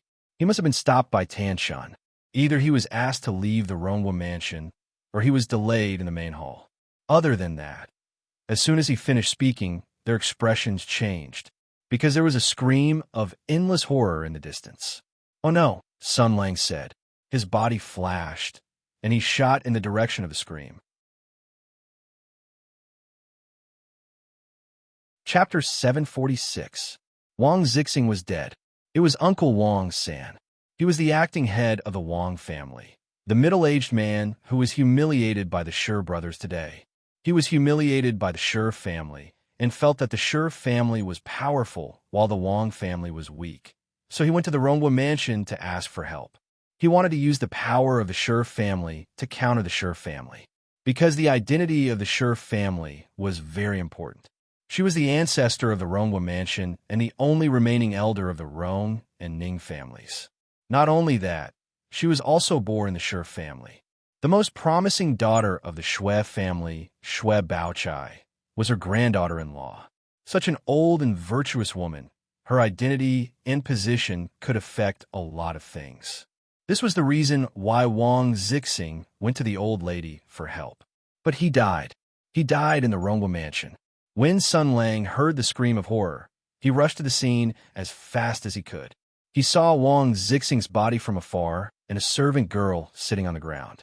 The servant girl was young and beautiful. At this time, she was too scared to move and could only cry. Wang Zixing, on the other hand, was lying on the ground. His lifeless eyes reflected the colors of the sky. He had collapsed in a garden, in the muddy soil, in the midst of flowers. His face was deathly pale, and blood was dripping from the corner of his mouth. Reflecting the surrounding flowers, he appeared gorgeous and strange. He had clearly died from an extremely heavy internal injury. Sun Lang's expression suddenly became cold. He turned his head and looked around. There was no one around. After hearing the scream, he was the first to come here. Although he couldn't appear in front of the people of the Ronghua mansion, there was still some time.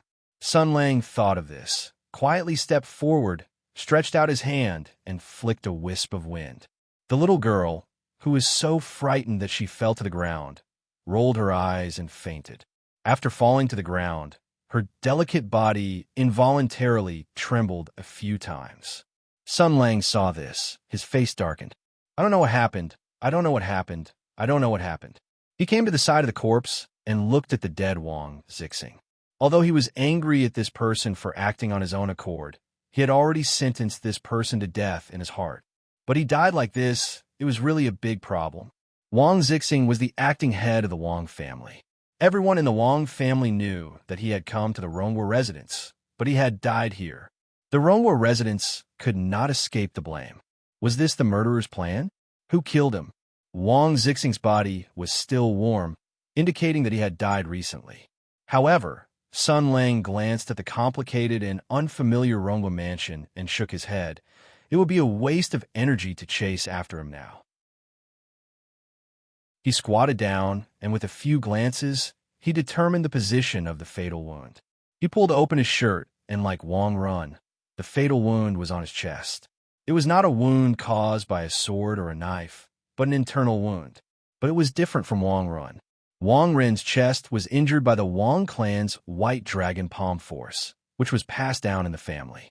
The force was fierce, but it was also soft. Only a woman with a soft nature could cultivate such a palm force. In the cause of Wang Zixing's death, Sun Lang's tone was emotionless. Pearl finger, Hei's skill. The pearl finger on the throne shines the sun and the moon, the hall in front of the rosy haze. This was the family martial art of the Rongwu residence. A finger broke the heart meridian, and the burning force penetrated the body. Although there was only a finger mark on the chest, the burst heart must be covered with burn marks. It was the injury caused by the pearl finger that was activated by the Hei's skill. He could do it too. When he achieved a small success in martial arts, in order to avoid being exposed in the future, he specially learned that the highest level of martial arts was to comprehend by analogy. When he reached that level, he would know that the top principles in the world were similar. Sun Lang examined Wang Zixing's wound with the eyes of a great master of martial arts. Like Wang Run, it was still a one-hit kill. Even with Wang Zixing's strong martial arts cultivation, he still had no power to resist. Did he not resist? Or did he not have enough time to resist? He read the murderer's information from the corpse, the finger moves, the internal strength cultivation, and even the finger. The finger that poked the chest was still small and exquisite, unlike a man's finger. It was a woman again. Wang Shifeng, is it you again? Sun Lang looked around. This was a garden of the Rongwu residence. Everything was quiet. The little girl's scream did not alarm anyone nearby, and there was no trace of the murderer. She came and went without a trace, quietly killed Wang Zixing, and then left. The murderer's martial arts were not high enough to penetrate the divine sense. The reason why she could come and go so secretly only showed that she knew the structure of the Rongwu residence very well. So, Wang Shifeng was more suspicious. However, why did Wang Zixing's body appear here? Was he killed here, or was his body hidden here after he was killed? Sun Lang frowned. He could not get the answer to this question just by looking at the corpse. He had to refer to other people's confessions, such as the little girl who saw the corpse first and Jia Tanshan. This Wang Zixing came to visit the old madam. Since he came to visit, he naturally had to go through the front door. Since he went through the front door, there must be someone to receive him. Since there was someone to receive him, how could he die here alone? This question could only be asked by Jia Tanshan. Sun Lang wanted to observe more, so he turned and flashed out of the garden. Under the cover of the pillars and trees, he left the garden. Someone was coming. In the end, there were people who heard the little girl's screams and came over to take a look. Immediately, the screams spread, and some people scrambled to shout for the third young lady. Sun Lang flashed into the dark, and Jia Sherdao finally followed sneakily. He did not know what had happened, and whispered, "Brother, what's wrong?" Sun Lang said lightly, "Wang Zixing is dead, and all the evidence points to Wang Shifeng." Jia Sherdao opened his mouth wide. This news was too explosive. The acting master of the Wang family came to visit, but died in the garden of the Rongwu residence. There were thousands of reasons and tens of thousands of explanations. How could the Wang family let it go? This was the face of a noble family. In any case, a dispute was inevitable. The Wang family and the Jia family were on opposite sides, and the so-called unity of the four great families was basically going to become history. Jia Sherdao sighed for a moment, but he did not panic because his brother was right beside him. As long as his brother was here, the sky of the Rongwu residence would not fall. He believed so. Sun Lang said lightly, "Don't worry, let's see how things go. I am special, so I can't appear to ask questions. I can only wait for your father to come. Now let's see how things go." Someone had found the body before, and with this commotion, people from far and near were slowly coming over. Seeing this scene, Jia Sherdao was shocked. "We can't let more people see this. The more people there are, the more mouths there will be. Don't let this news leak out." He turned to Sun Lang. "Brother, I'll go out and disperse the crowd," Sun Lang said. "No, you left Summer State for Qingzhou, and you must have fallen into the eyes of some people. If you show up now, you can't hide it, and you will expose me." Jia Sherdao said anxiously, "But if we let them see, they will still see things they shouldn't see." Sun Lang said coldly, "The dead can't talk." Jia Sherdao was shocked. "Brother," before he could continue, he heard a loud voice shouting from outside. "What are you looking at? If you see something you shouldn't see, be careful not to be dragged down, beaten to death, and thrown into the river. A servant should behave like a servant. Is this something you can gossip about? No one is allowed to go in. Turn your backs, block the left and right doors, and do your duty." Sun Lang frowned slightly. "This is Jia Tanshan." Jia Sherdao smiled bitterly. "Of course not. This is Qingwen. She has good character and is beautiful, but her words are a bit harsh," he added. "As I said before, she was one of the maids that Madame Dowager picked for you. She was going to be sent to the army to serve you, but you rejected her righteously. I said she was very beautiful, and most of the girls in the mansion couldn't be compared to her. I didn't expect you to be unmoved. At that time, I thought you had changed and were a real man, but it turns out he felt that something was wrong and immediately stopped talking." Sun Lang nodded. Although her words were a bit harsh, she handled it well. Although I don't know what happened, she understood that the scene should be blocked immediately. She is a smart person. Qingwen seemed to have some prestige among the servants. Although her words were harsh, the servants who gathered around stopped peeking and held back their curiosity. They spontaneously turned their backs and didn't look at the situation in the garden, blocking all the paths into the garden. Sun Lang was a little curious.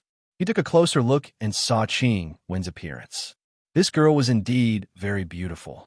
Her eyebrows and eyes somewhat resembled Sister Lin's. She had a slender waist and slender shoulders. Her dress was also very flamboyant.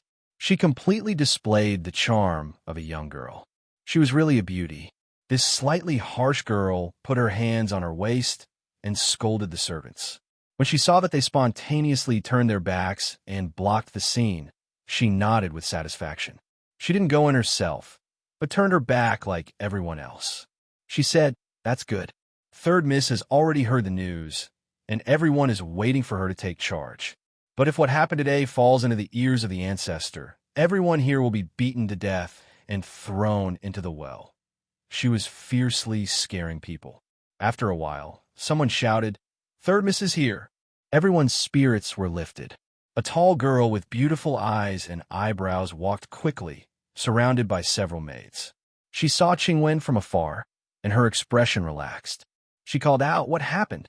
Jia Sherdao whispered, "This is Tanshan." Sun Lang nodded. Qingwen answered, "I heard that someone died. I didn't go in to see. I was waiting for Third Miss to come." Jia Tanshan said softly, "Thank you, Qingwen.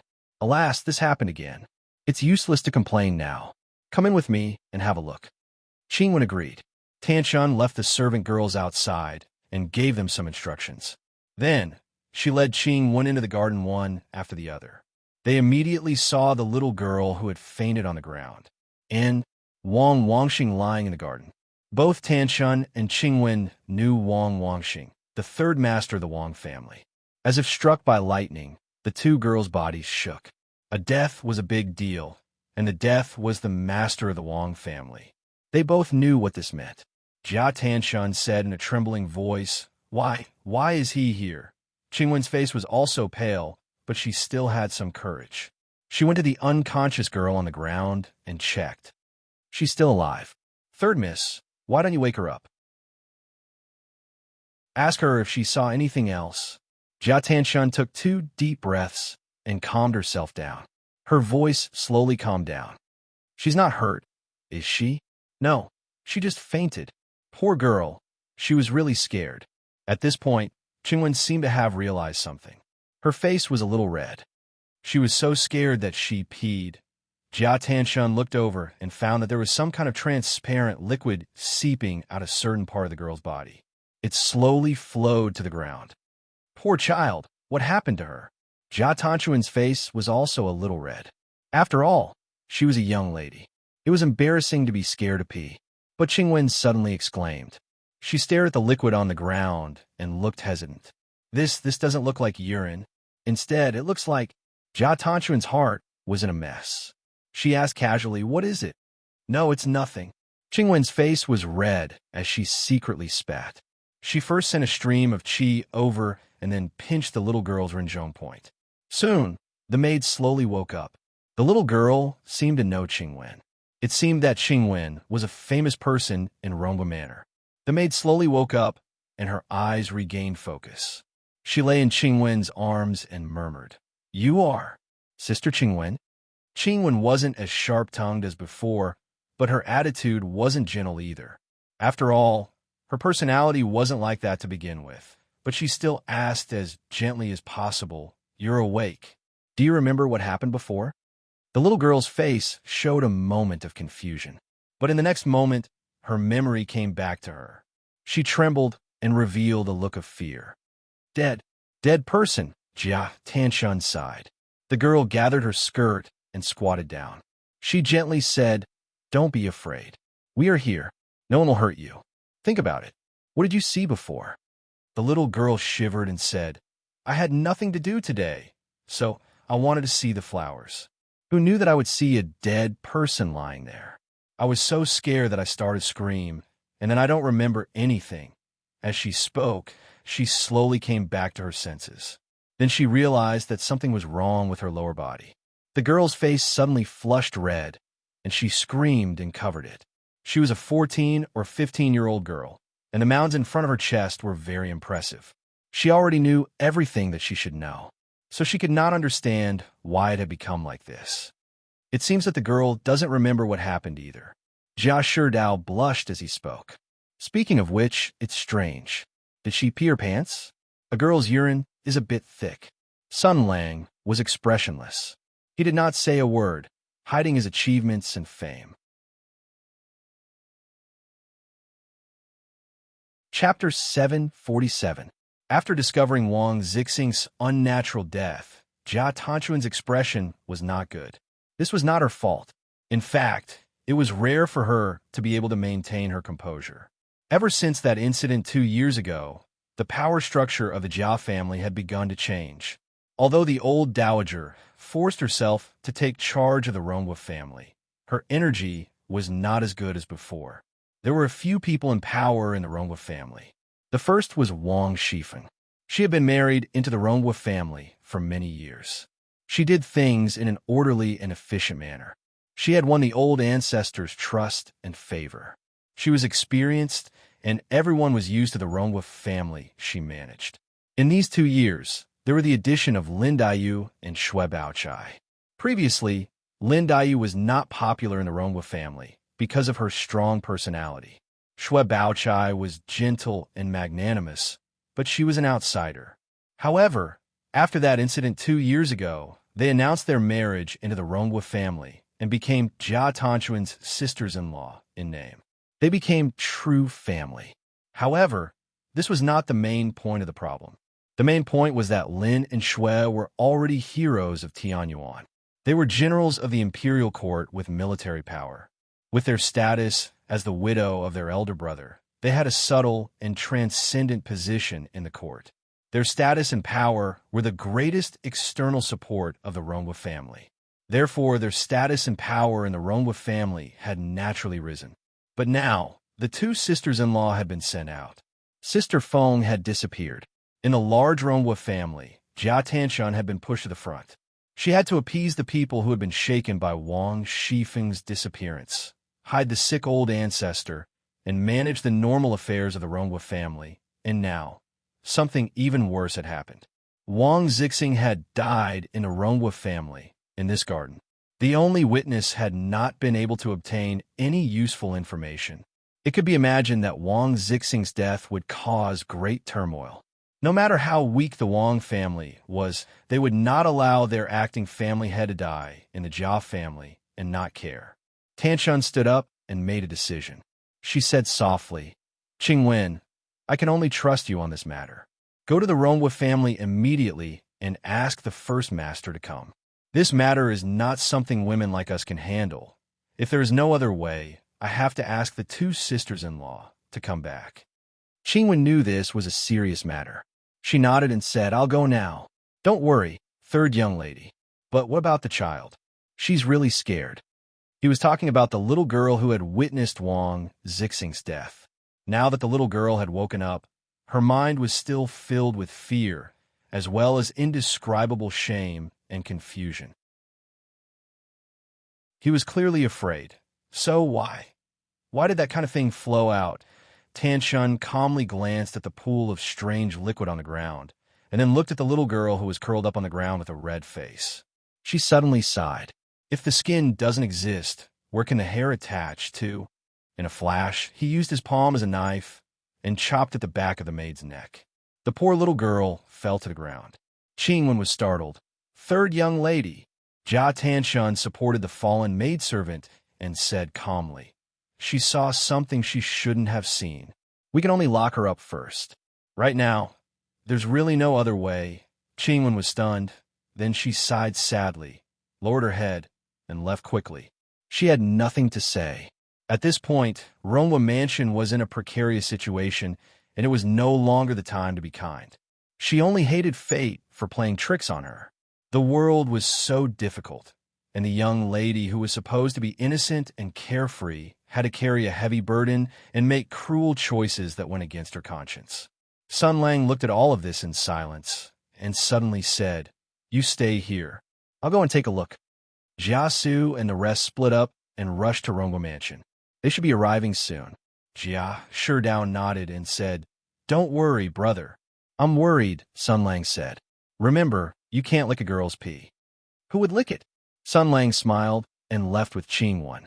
He was very good at martial arts, and Qingwen didn't realize that she was being tailed at all. He followed the girl and watched her slim figure walk quickly. At least, this girl treated Ronghua Mansion as her own home. Qingwen walked quickly, not caring about her ladylike demeanor. She had already used her qinggong. Sun Lang leisurely followed behind to observe.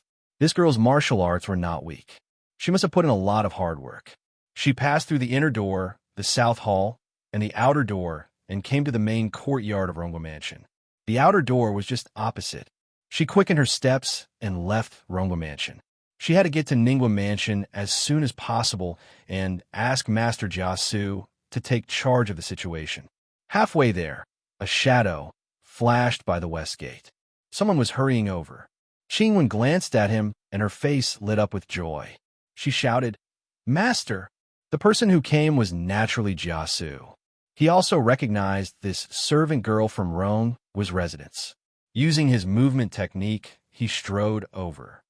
"You're Qingwen, right? Let me ask you, where's that old man Wang Zixing?" His nephew had already known that the old man had come to Ronghua Mansion. Therefore, Wang Zixing's fate had been determined. Either his head had already been smashed by his nephew, or his head would be smashed by his nephew. The difference between the two was what Wang Zixing was doing at this moment. Qingwen's face was pale. She looked around and whispered, "Master, it's not good." Third Master Wang is dead. His body is in the East Garden. Jia Su was shocked. Why did he act so quickly? Why was he in such a hurry? When the old man left Ronghua Mansion and returned to his own house, he would kill him with the Sher family's heavy methods.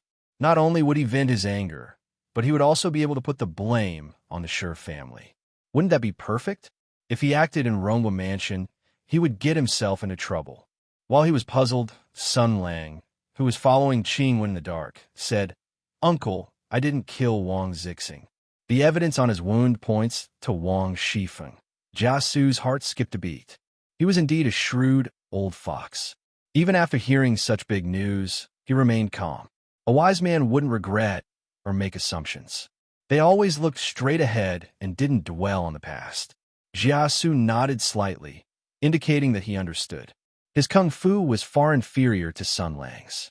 He couldn't find where his nephew was hiding, and he couldn't use the secret voice-sending technique like Sun Lang could. However, he was a wise man, and he knew what he had to do. Thus, he said to Qingwen, "Come with me." Rongwa Mansion and Ningwa Mansion were the two most prominent branches of the Jia family. They were close brothers and often visited each other. Jiasu was familiar with everything in Rongwa Mansion.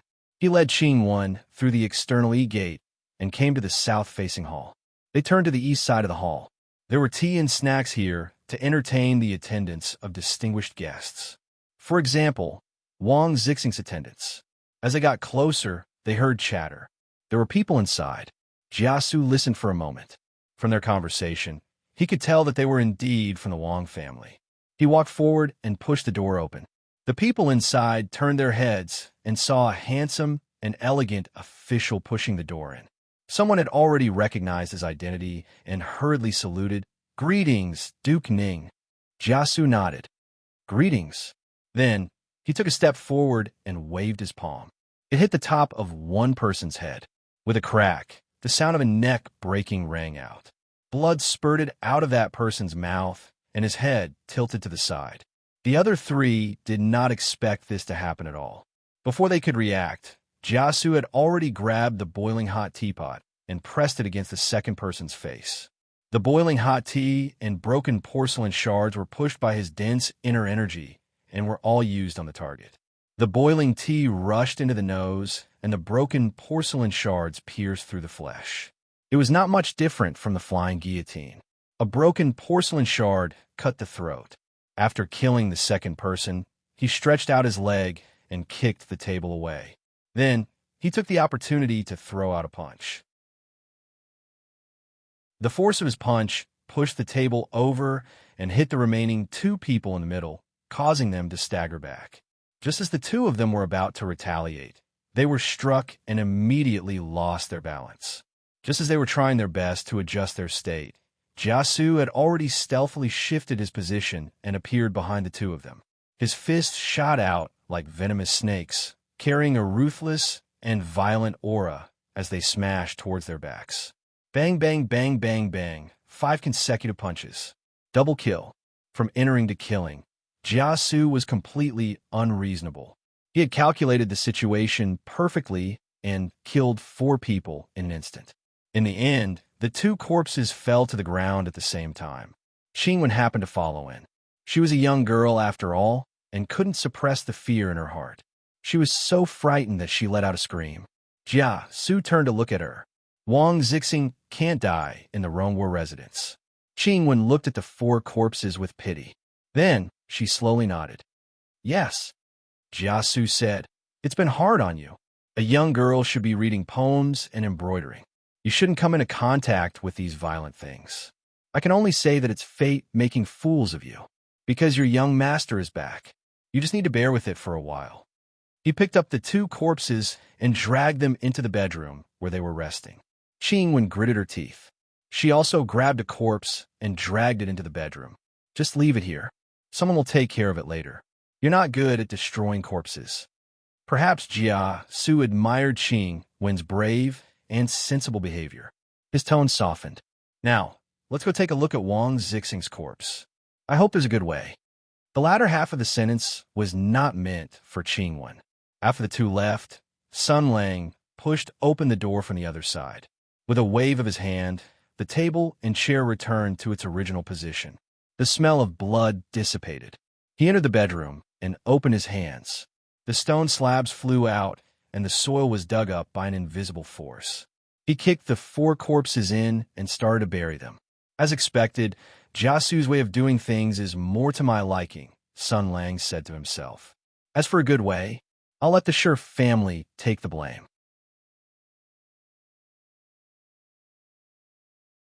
Chapter 748. In no time, Sun Lang had cleaned up the crime scene. He was just about to leave when he suddenly stopped in his tracks and fell in a deep thought. There was a problem. Wang Zixing had died in the Rongwu residence and in a secluded garden without a sound. This was undoubtedly a setup. The motive of the murderer was to drag the Rongwu residence into the maelstrom and sow discord between the Jiao residence and the Wang family. After all, the acting head of the Wang family had died in the Jiao residence. No matter how they tried to explain it, no matter how suspicious the matter was, an intense conflict was unavoidable. This was a matter of principle and standpoint. Just like when a Russian airport was raided and the corpse of an American ranger was found at the scene. No matter how the Americans explained that the body was an undercover agent, the Russians would not listen. Damn it, you have already killed him, and you still want to talk to me about this? You son of a bitch. But this was the crux of the problem. Sun Lang looked at the ground. The tiles were neatly embedded in the ground, without any trace of movement. The 4 followers of Wang Zixing had been killed by Jia Su. His cheap uncle had also realized that there was no way to explain this matter. Rather than explaining, it was better to cover it up. Then there was the problem. Since the murderer was so familiar with the Rongwu residence and wanted to frame the Jiao residence, why did he not come here and kill all of Wang Zixing's followers after killing him? Did he intend to let these people spread the news? No, this was not the best solution. The best solution was to kill these 4 people and then use the information channels to spread rumors and lead the Wang family to demand an explanation. At that time, Wang Zixing and his followers would all be dead, and the Rongwu residents would have no way to explain. Was this her mistake? Or had she predicted that the Rongwu residents would not let these 4 people go back alive? Sun Lang stood where he was and pondered for a moment. Then, an idea flashed through his mind. In the end, there would only be one outcome. But in the process of development, there were many possibilities. And a wise person would try to grasp as many possibilities as possible in the process of development. Now, he thought of one possibility, whether it was true or not. It was never wrong to be prepared in advance. He returned to the room where he had buried the body and spread out his hands. The tiles and soil flew out again. When the thief entered the trap, the willing would take the bait. Jiasu and Qing had already rushed to the crime scene. The servants outside bowed to Jiasu, and Tanshan came out from the garden to greet him. She addressed him as uncle, and the expression on her beautiful and fair face was normal. She did not show any intense emotions. Jia Liu nodded. Let's go in. Tanshan nodded lightly and stepped to the side. Jiasu walked straight in, and third young lady followed closely behind. However, Qingwen stopped and stood guard outside the garden. Jiasu stopped in front of the garden's moon gate. He turned around and said, Qingwen, you come too. Qingwen held her breath and softly said, yes. Then, under the jealous, disdainful, or envious gazes of the crowd, she followed him in. Jiasu did not think much of it. He had heard of Qingwen's name before and knew that she was a girl who was favored by the old ancestor. She was originally chosen to be his nephew's personal maid, but it was said that his nephew was busy with the war and had no time for women, so she was left at home. Now, it seemed that her behavior was quite good. She could quickly calm down when something big happened. Moreover, Wang Shifeng had left, Lin Shui was far away in Mingzhou, and the old ancestor was bedridden.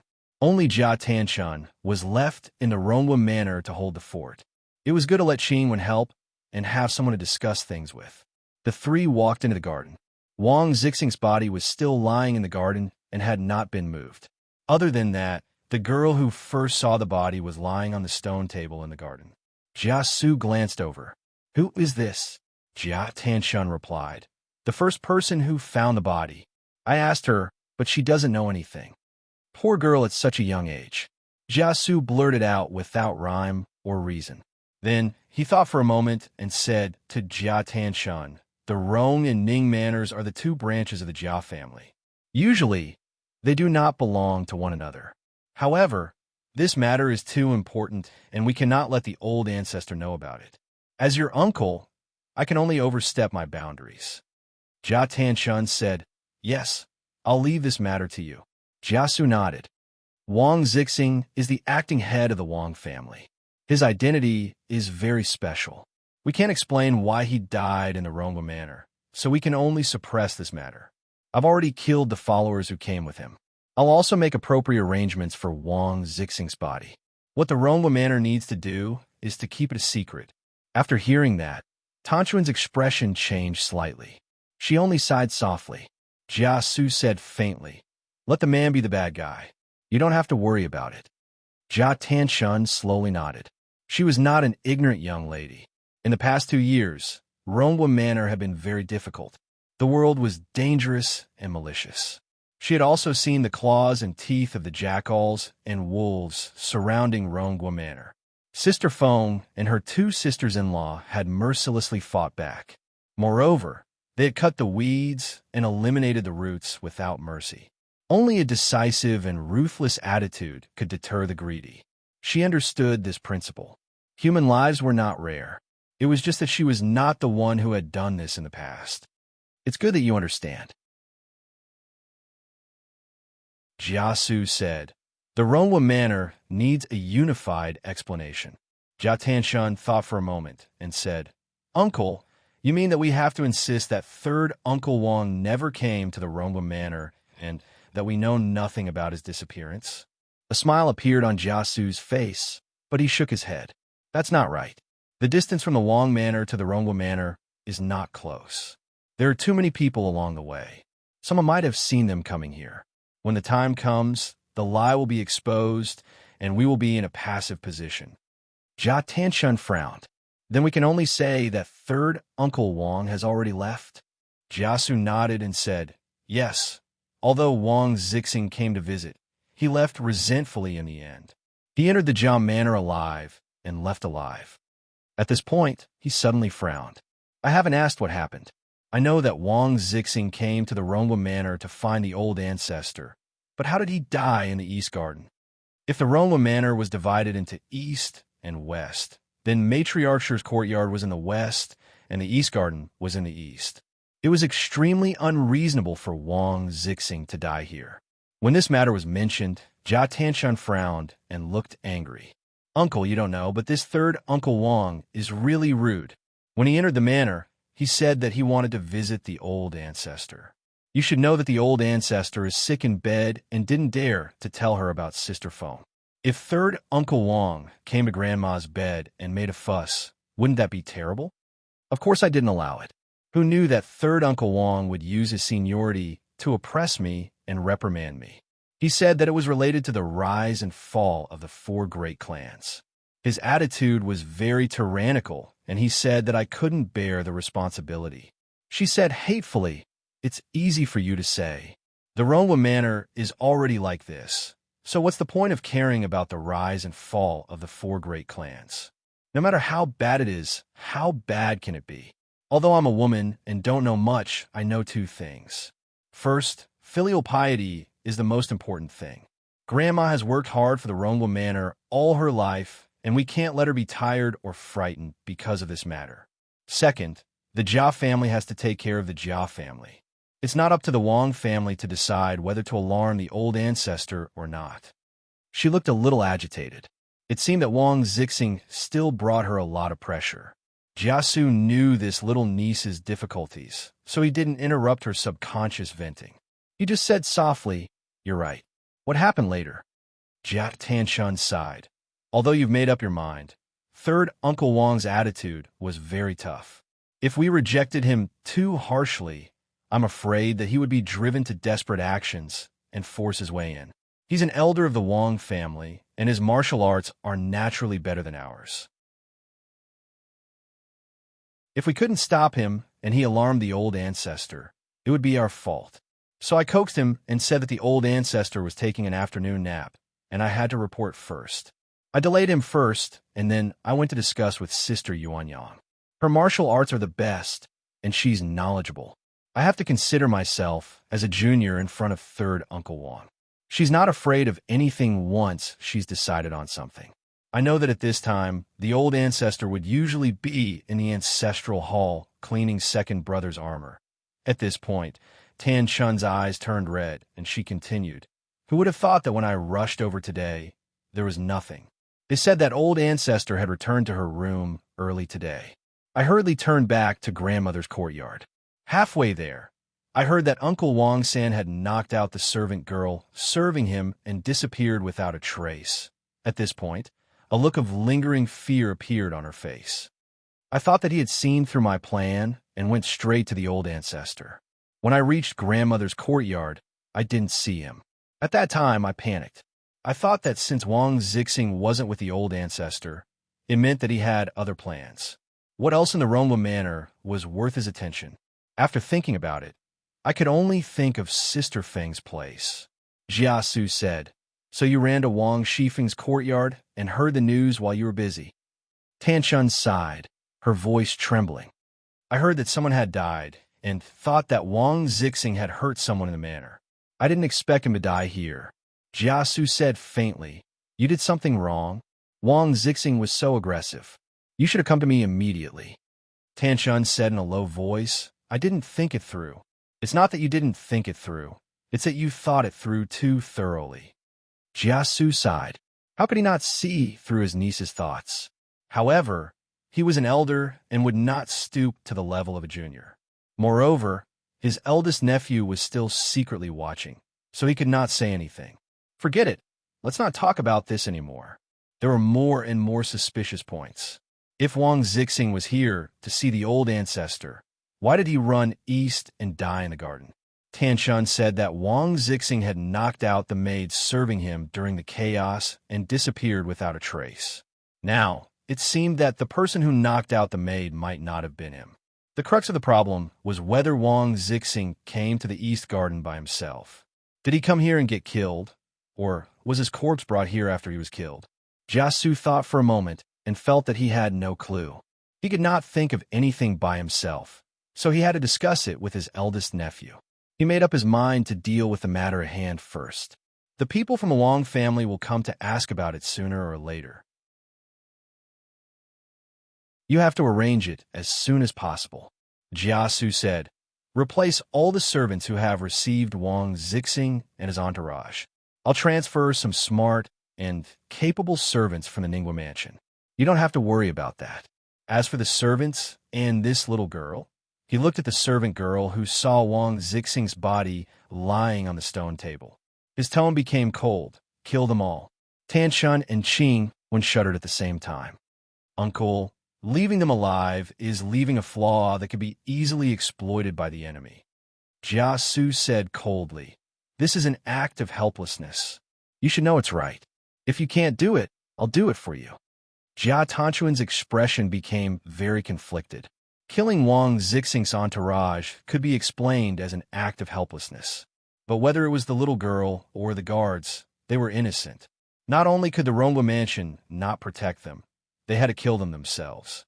What was this? Qingwen could see that Tan Chun was in a difficult position. She bit her lips and softly interjected. "First Master, please allow me to report. These are troubled times and people's hearts are unstable. Those people are not alone and have friends and relatives in the residence. If we kill them like this, not only will we not be able to solve the problem once and for all, it will also cause many troubles and leave behind too many hidden dangers. Instead, it will make everyone feel insecure." Jia Su frowned. It's enough to hide it for a while. At this time, his nephew did not show himself because he wanted to wrestle with the hidden faction of the imperial family. Thus, the news of Wang Zixing's death only needed to be concealed for a while. In the future, when his nephew was free and officially returned to the Rongwa Manor, the truth would not matter anymore. Even if he said that Wang Zixing was killed by lightning, the Wang family could only nod in agreement, because people with power and authority could do whatever they wanted. Jia Tanchun wanted to say more, but Jia Su was already impatient. No matter how smart a woman was, a woman's view was still a woman's view. She was soft-hearted, emotional, and easily blinded by unnecessary emotions. She did not know when to make a decision and when to give up, just like his immature son. Just as he was about to make a firm decision with the authority of an elder, his ears suddenly twitched. Someone sent him a secret voice-sending message. After hearing it, his expression became a little strange. After a while, Jiasu slowly said, "Forget it. The two manners are different. Even the master of the Ningguo Mansion has no right to decide the life and death of the Rongguo Mansion servants. Since you insist, let them live. But you still have to change them. These people must be grounded and monitored. Since you don't want to kill them, I'll leave this matter to you. If they leak the news, you know the consequences." Tianshun did not know what had happened and thought that Qing Wen's words were effective. She looked at her gratefully and said solemnly, "Uncle, don't worry. I'll do it well." Jiasu snorted, "Then go. I can't interfere with the Rongguo Mansion's matters. You must arrange these things well. Remember, don't alarm the old ancestor." Hearing this, Tianshun glanced at Wang Zixing. Then Jiasu said expressionlessly, "I have my own arrangements. You can go do your work." Tianshun sensed her uncle's displeasure and sighed helplessly in her heart. Qingwen went over and carried the unconscious little girl. The two of them bowed and retreated. Soon, Qingwen's voice rang out outside, summoning everyone. Third Miss was about to give a lecture. After they left, Jiasu said coldly, "I didn't expect the marshal to cultivate his character after leaving the battlefield for 2 years. He's so kind and merciful that he can't bear to kill. I'm ashamed." It was unknown when Sun Lang had already sat down on the stone table in the garden. He smiled and said, "Uncle, you don't have to force me. I'm not pedantic to that point. I'm just thinking that instead of being on tenterhooks all day, not knowing which direction the enemy will attack from, it's better to take the initiative and reveal a flaw to them." Jiasu's expression changed slightly, and his tone softened. "That's it." Sun Lang blinked. "Not entirely. Sometimes, as a father, you should consider your son's feelings. It's not good for the relationship between father and son to be too strained." Then, Jia Sherdao slowly appeared from the other side. He looked at his father with a complicated expression. Obviously, Jia Su not only scared Jia Tianshun, but also shocked Jia Sherdao when he said that he wanted to kill all the insiders. The young crown prince of Rongguo Mansion did not agree with his father's actions either. Jia Su said coldly, "Those who achieve great things don't care about trifles. Those who plan for the world should be decisive. It's important to know one's own limits. You don't have your cousin's ability, so don't learn from him. I'm not your cousin, and I won't let you do whatever you want. If you're with him, he'll be there to clean up your mess. But don't show me that expression in front of me. It's sad, depressed, and tangled like a woman. It makes me sick." Wow, 2 of them. Sun Lang, who was scolded in a roundabout way. "If it weren't for your high martial arts, you would have died a long time ago," scratched his head and sighed. "Ah, this is super awkward. Why did things turn out like this?" No one paid attention to him. The father and son looked at each other in silence. There was an undercurrent between them. Usually, outsiders could not interfere in this kind of awkward confrontation between father and son. They could only wait for the two to quarrel, and then their relationship would become even more strained. There was no room for them to smooth things over. However, Sun Lang was Sun Lang, the legendary LV6 ability user who could destroy the atmosphere. There was no atmosphere that he could not destroy. He sat there and made a bold statement with his super thick skin and martial art skills. He said to Jia Sherdao, as if there was no one else around, "Hey, do you want to know how to break your father's Sundra mouth? Let me tell you, the way to deal with Sundra is nothing more than a super straight ball. Pounce on him right now. Hug him and shout, 'I love you, Dad.' Let's see what kind of expression this old man will have." The serious expressions of the father and son wavered to varying degrees. Jia Sherdao's eyes moved slightly. He was moved. He was moved. This guy was obviously moved. Jiasu's expression became a little more sinister, probably conveying that if you really dare to do this, don't blame me for beating you again. The serious atmosphere between father and son suddenly broke, and then the atmosphere became even more awkward. Sun Lang sat there and tried to smooth things over. "Okay, everyone, let's pretend that nothing happened for my sake. Uncle, Sherdao's personality is different from yours. He will walk his own path. Sure, Dao, you are too stupid. Don't fight with your father before you grow your wings. Otherwise, you will get nothing but a beating. Do you understand? If you want to tell your father that he is wrong, you have to stand firm first. Jiasu sneered. That's right. I'll wait for the day when Hero Jia, Shi Dao, masters the ultimate martial arts and becomes invincible. Uncle, you should King talk less. Sun Lang sighed. If you continue to mock me in such a roundabout way, I'm going to fight back. Jiasu snorted and went along with Sun Lang's excuse. A wise man would not stand under a dangerous wall. He did not want to bet on whether Sun Lang would respect his elders or not. After all, this guy even dared to rebel.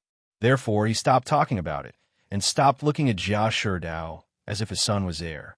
Jiasu pointed at Wang Zixing's body. What should we do with this guy? Sun Lang said without hesitation, Of course, we will frame the Shi family. The old fox had the same idea. He walked closer to the corpse and examined it.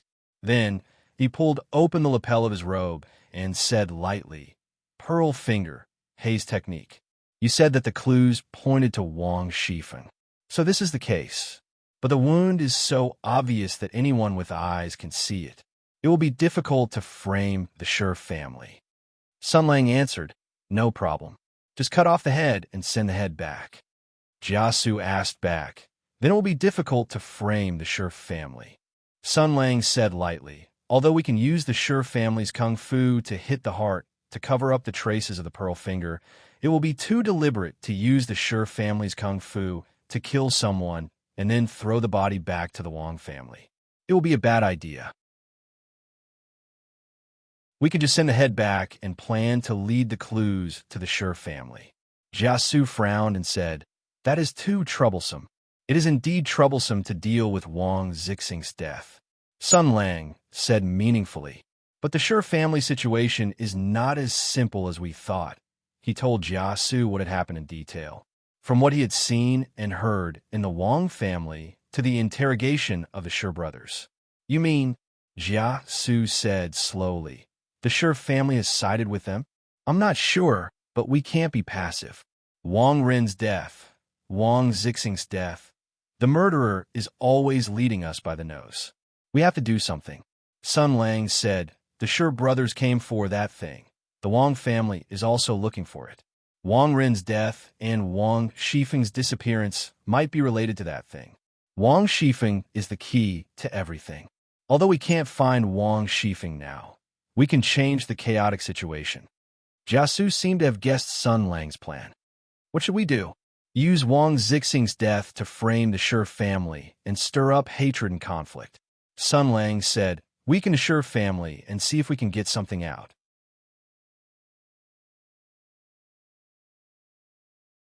Chapter 749. With Jiasu in charge, Sun Lang was at ease. The two old foxes hit it off and immediately took action.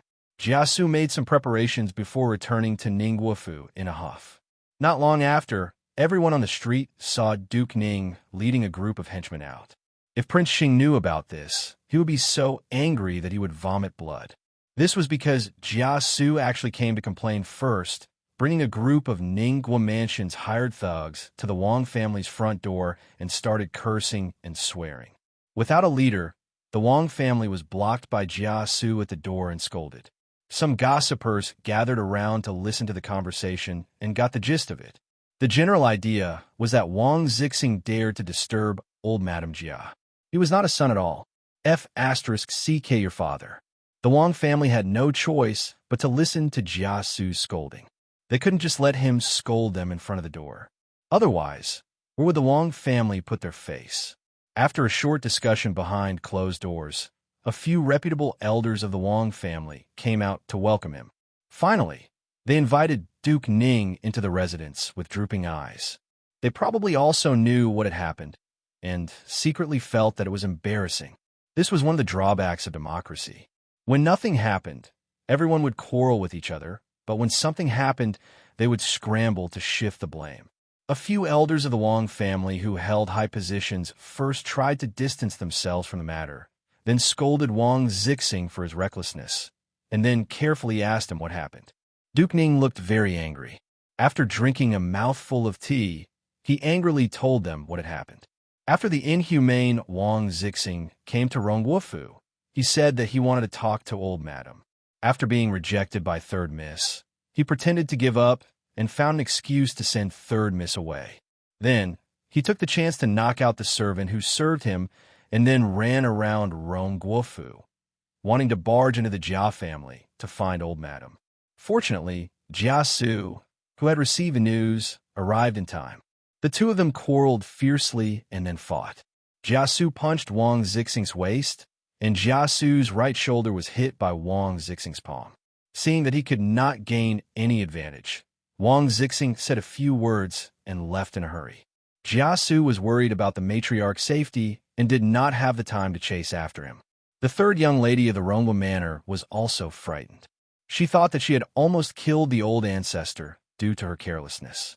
She was so scared that she burst into tears and couldn't get out of bed. Just like that, the last person who could make decisions in the manor collapsed. The entire Rongwa Manor was in a mess because of the prince. At this point, Duke Ning's expression became agitated. He tore open his shirt and revealed his right shoulder to show the evidence. As expected, there was a dark green palm print on the back of Jia Su's right shoulder. The elders of the Wang family present were all experts who had been immersed in their family's martial arts for decades. They could tell at a glance that this was the result of the white dragon palm. Only Wang Zixing would be able to leave such an injury. Therefore, this was King awkward. The witness and material evidence were incomparably conclusive. The injury on his shoulder couldn't be faked, right? This matter was more of a pain in the ass.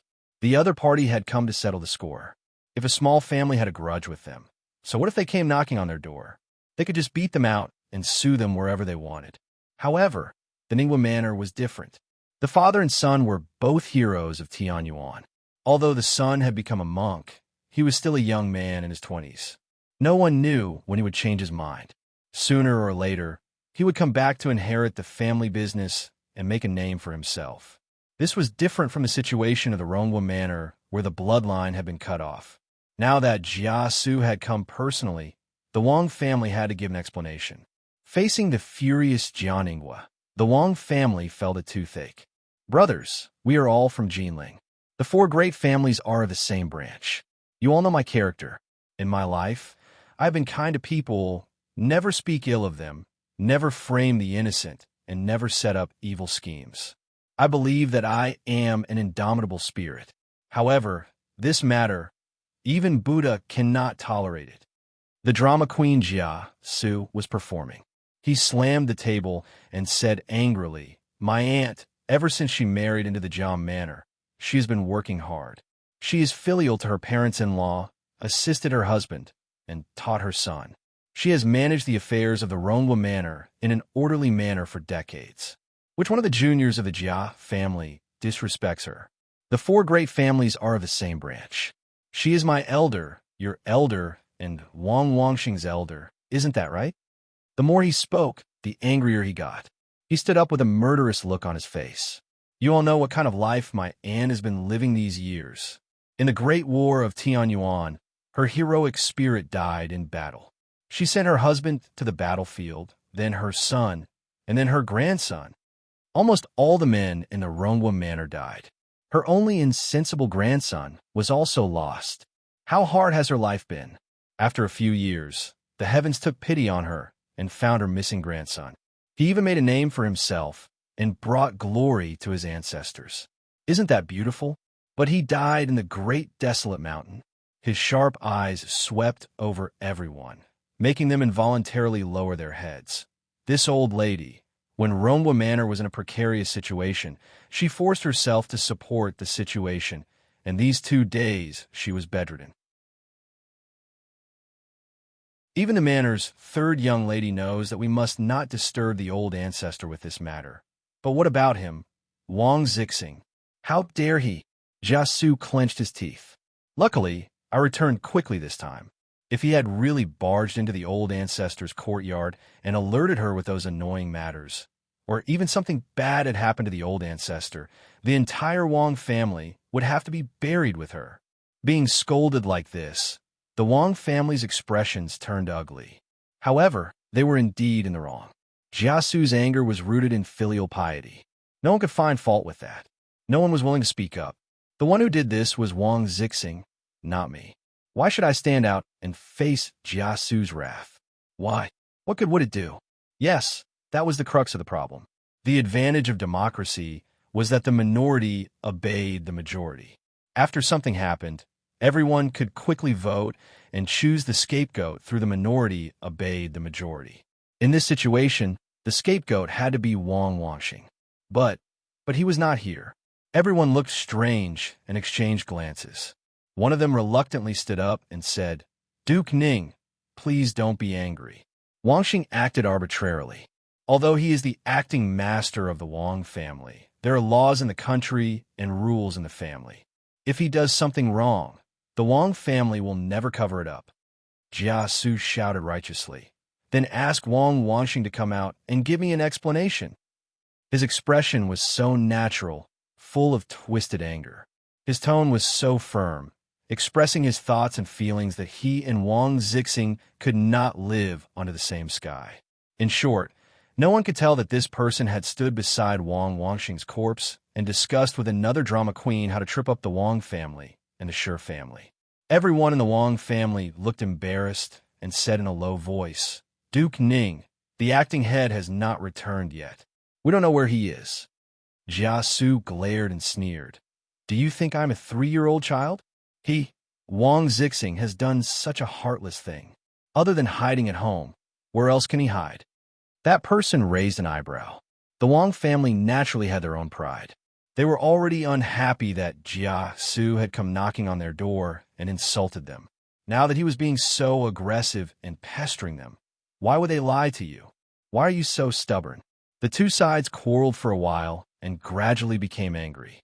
Jiasu said coldly, "Well, he is a coward, and you Wang family are going to protect Wang Wangxing to the end?" The other party also felt that he had been cowardly enough today and couldn't continue to be a coward. So he also gave tit for tat. "Our Jinling Wang family is a family of gentlemen who keep etiquette. We will never deceive Duke Ning. The acting patriarch is really not here. Even if we tell the truth, we can't do anything. Why bother you?" Jiasu was furious. "Are we just going to let this go?"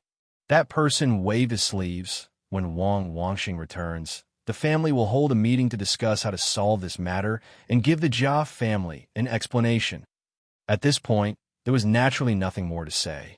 Jiasu left in a rage. The Wang family members behind him sneered. Even a clay Buddha would be angry. Both sides parted on bad terms. Jiasu walked out of the Wang family's gate with a pale face and murderous aura. He got on his horse and left with the Ningguo residence's knights. The passers-by saw the commotion again. Master Jia of the Ningguo residence did not get any benefits from the Wang family. Sigh, the Jia residence is doomed. After putting on a show, Jiasu brought his men back to the Jia residence. He sent the knights back to the Ningguo residence and rode his horse to the Rongguo residence. The group of people who were responsible for guarding the door had been replaced by loyal servants from the Ningguo mansion. They were well-trained and knew what to say and what not to say.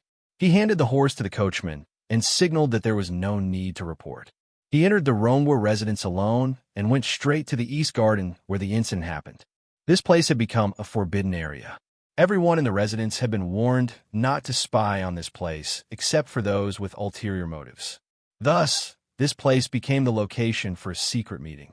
When Jiasu arrived, he saw that Sun Lang was already waiting there. Seeing him, Sun Lang turned and smiled. "Uncle's acting is extraordinary." Previously, when Jiasu went to the Wang family for a performance, Sun Lang also snuck into the Wang family. Naturally, he saw his uncle's superb acting skills. Without a doubt, Jiasu's thick skin and extremely profound acting skills made Sun Lang feel a sense of empathy. "I'm not as scheming as you." Jiasu put on a fake smile. "If only he had 30% of your temperament. He's too weak and doesn't seem like my son." Sun Lang waved his hand and smiled. "Uncle, you can't wear this hat so casually." Duke Ning's fake smile froze on his face. This nephew is good at everything except for his foul mouth. He had to change the topic. You said you had something to do in the Wang family. What did you do? Sun Lang smiled. I brought Wang Rin's body back and buried it in the ground. I can't just leave it like this. What if it stinks? His death is very strange. There might be clues in the body that we haven't found yet. Let's keep it for now. Uncle, you can study it when you have time. Maybe you'll find something. Jiasu nodded. You're right. Where did you put the body? Sun Lang smiled. I put under the bed in your study. Jiasu's expression changed slightly. F***CK. If you were my son, I'd beat you up 5 times a day. What about Wang Zixing's body?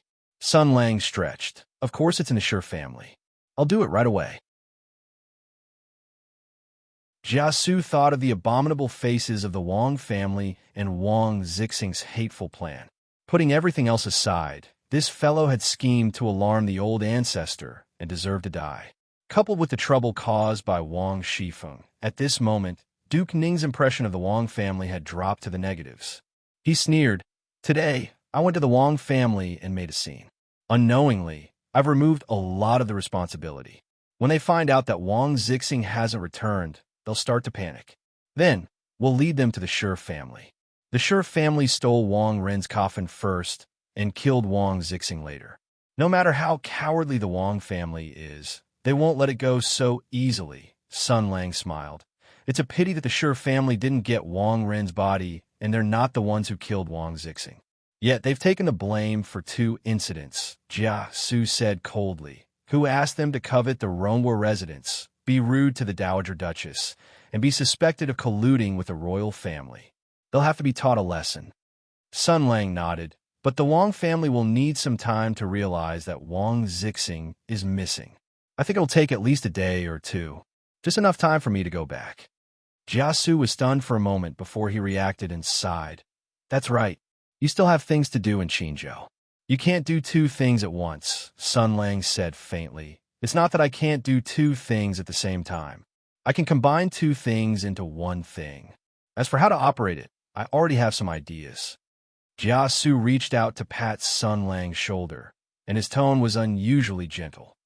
Thank you for your hard work. His expression was no longer as calm as before. Instead, it was filled with sincerity and love. This was the praise and encouragement from a senior to a junior, an expression of kinship based on blood. Sun Lang was taken aback before he nodded slowly. It's nothing. Your grandmother will be happy. Jiasu said slowly, she once lost you, and then lost you again. You can imagine the pain she's been through, and I'm sure you can empathize with her. The past 2 years have been very difficult for her, so don't make her sad this time. Sun Lang was silent. Jiasu pressed his shoulder. You're a sensible child who always has your own ideas. I don't know where you've been these 2 years, and I don't know why you've been hiding, but since you've done this, you must have your reasons, just like how you've reappeared now. Don't do anything you'll regret. Sun Lang didn't seem to want to talk about this topic. He just nodded and said, I'll return to Qinzhou after dealing with Wang Zixing's body. Uncle, please take care of Rongwa Mansion when I'm not here. Jiasu said, Don't worry. Sun Lang nodded. He stood up and looked at the courtyards and houses around him. This was Rongwa Mansion, a place that was both real and fake to him, strange and familiar at the same time. There were some things that would come to an end here. Let's go. He left Rongwa Mansion with Jia Sherdao and Wang Zixing's body. This time, it was a different carriage. Jia Sherdao was the driver, and Sun Lang and Wang Zixing's body were in the carriage. Sun Lang was patting Wang Zixing's body to create some vicious evidence for framing. Jia Sherdao was unhappy. Sun Lang's voice came from inside. You were just hiding from your father. Do you have to do this? Jia Sherdao sighed. I really don't know how to face him, just like how I can't agree with the way he does things. Those are innocent lives. Those people didn't know anything, and they were even loyal to their duty. But my father wanted to kill them. He swung the horsewhip and seemed to be very resentful. And he killed those followers of the Wang family without any explanation. Why did he kill them? It's okay to leave them alive. We can tell the Wang family that Wang Zixing trespassed into the old ancestor's courtyard and was repelled by father after being discovered. He then retreated in shame and didn't even care about his attendants. Those attendants can be used to prove this story. Sun Lang smiled. First, your father didn't think of taking advantage of the situation to trick the Wang family and the Shi family when he killed them. Second, he doesn't think like you. He's used to having everything under control, so he has to eliminate as many uncertain factors as possible. And the human heart is the most uncertain thing in the world. It's better to kill them all than to leave them alive. He's always so domineering and self-opinionated. Jia Sherdao swung the horsewhip and complained. I've had enough of his control since I was a child. He doesn't seem to care about me, but in fact, he has to care about everything. He always thinks that I don't know anything and always wants me to be like him. Sun Lang just laughed. Jia Sherdao was still angry. Don't even think about it. I don't want to be as cold-blooded and heartless as him. I don't want to listen to him. When I left home and went north to join the army, I made up my mind that from now on, I will control my own destiny and never listen to anyone. Sun Lang suddenly said, let the horse go faster. Oh, Jia Sherdao responded subconsciously. Then he realized and said angrily, brother. Sun Lang laughed. They chatted all the way until the carriage slowly came to the Shi family's house. Jia Sherdao was still holding a grudge against his father, which was normal. Sun Lang didn't bother to talk to him. He jumped out of the carriage and looked ahead. This is the Shi family's house. Jia Sherdao nodded. Yes, it's much shabbier than the Wang family and the Rong and Ning mansions. Indeed, in terms of size and area, the Shi family's house was much smaller than the Wang family and the Jia family. Jia Sherdao explained, the Shi family style is simple and they don't like to be extravagant and wasteful. That's their explanation. In fact, they don't have money. There were rumors that the Shi family's women had to do needlework to support the family. It's unbelievable. Sun Lang said curiously, how is that possible? The Shi family now dominates Jinling by stepping on the faces of the other three families. Without money, how can they afford to raise so many servants and children? It was true that the poor studied and the rich learned martial arts. Practicing martial arts required not only the guidance of a famous teacher, but also the support of logistics. Not only did they need to have high-calorie and high-protein food, but they also needed rare and precious herbs to improve their physique. How could they do it without money? Jia Sherdao scratched his head. I don't know. I don't really care about these things. Forget it. No matter what kind of little secret the Shi family is hiding, we'll get the answer sooner or later. Sun Lang dragged Wang Zixing's body out of the carriage. I'm gonna put the body down. You stay here, Jia Sherdao said. Don't move. I know. The Shi family's house. Sun Lang skillfully climbed over the wall and entered the Shi family's house with Wang Zixing's body. No matter who killed Wang Zixing, he was going to put the blame on the Shi family. He dodged all the way, moving swiftly in the manner. There was a technique involved in framing someone as a scapegoat. The corpse had to be placed in a very exquisite place that could not be discovered by the Shi family. It could also be easily found by the Wang family who came knocking on the door, so that it could be used to its best effect at the right time and place. As for where to put it, was there a need to say?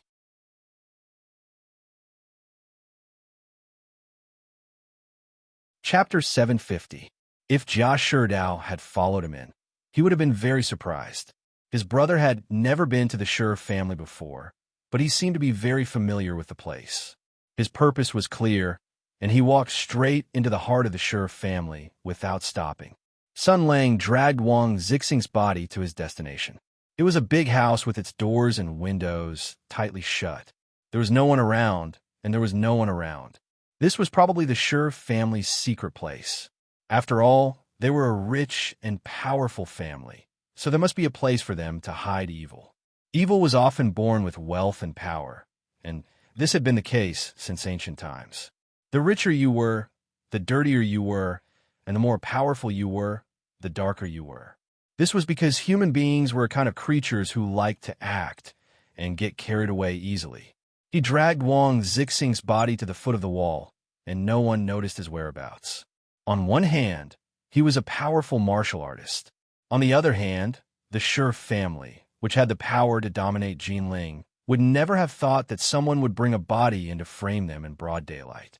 Sun Lang listened attentively, and there was the sound of some kind of blunt object hitting something in the house. There were 3 people inside. From the sound of their breathing, he could tell that they were all men, and their martial arts were not ordinary. He remembered 2 of the breathing sounds. They were the brothers Shi Tai-long and Shi Wen-gong.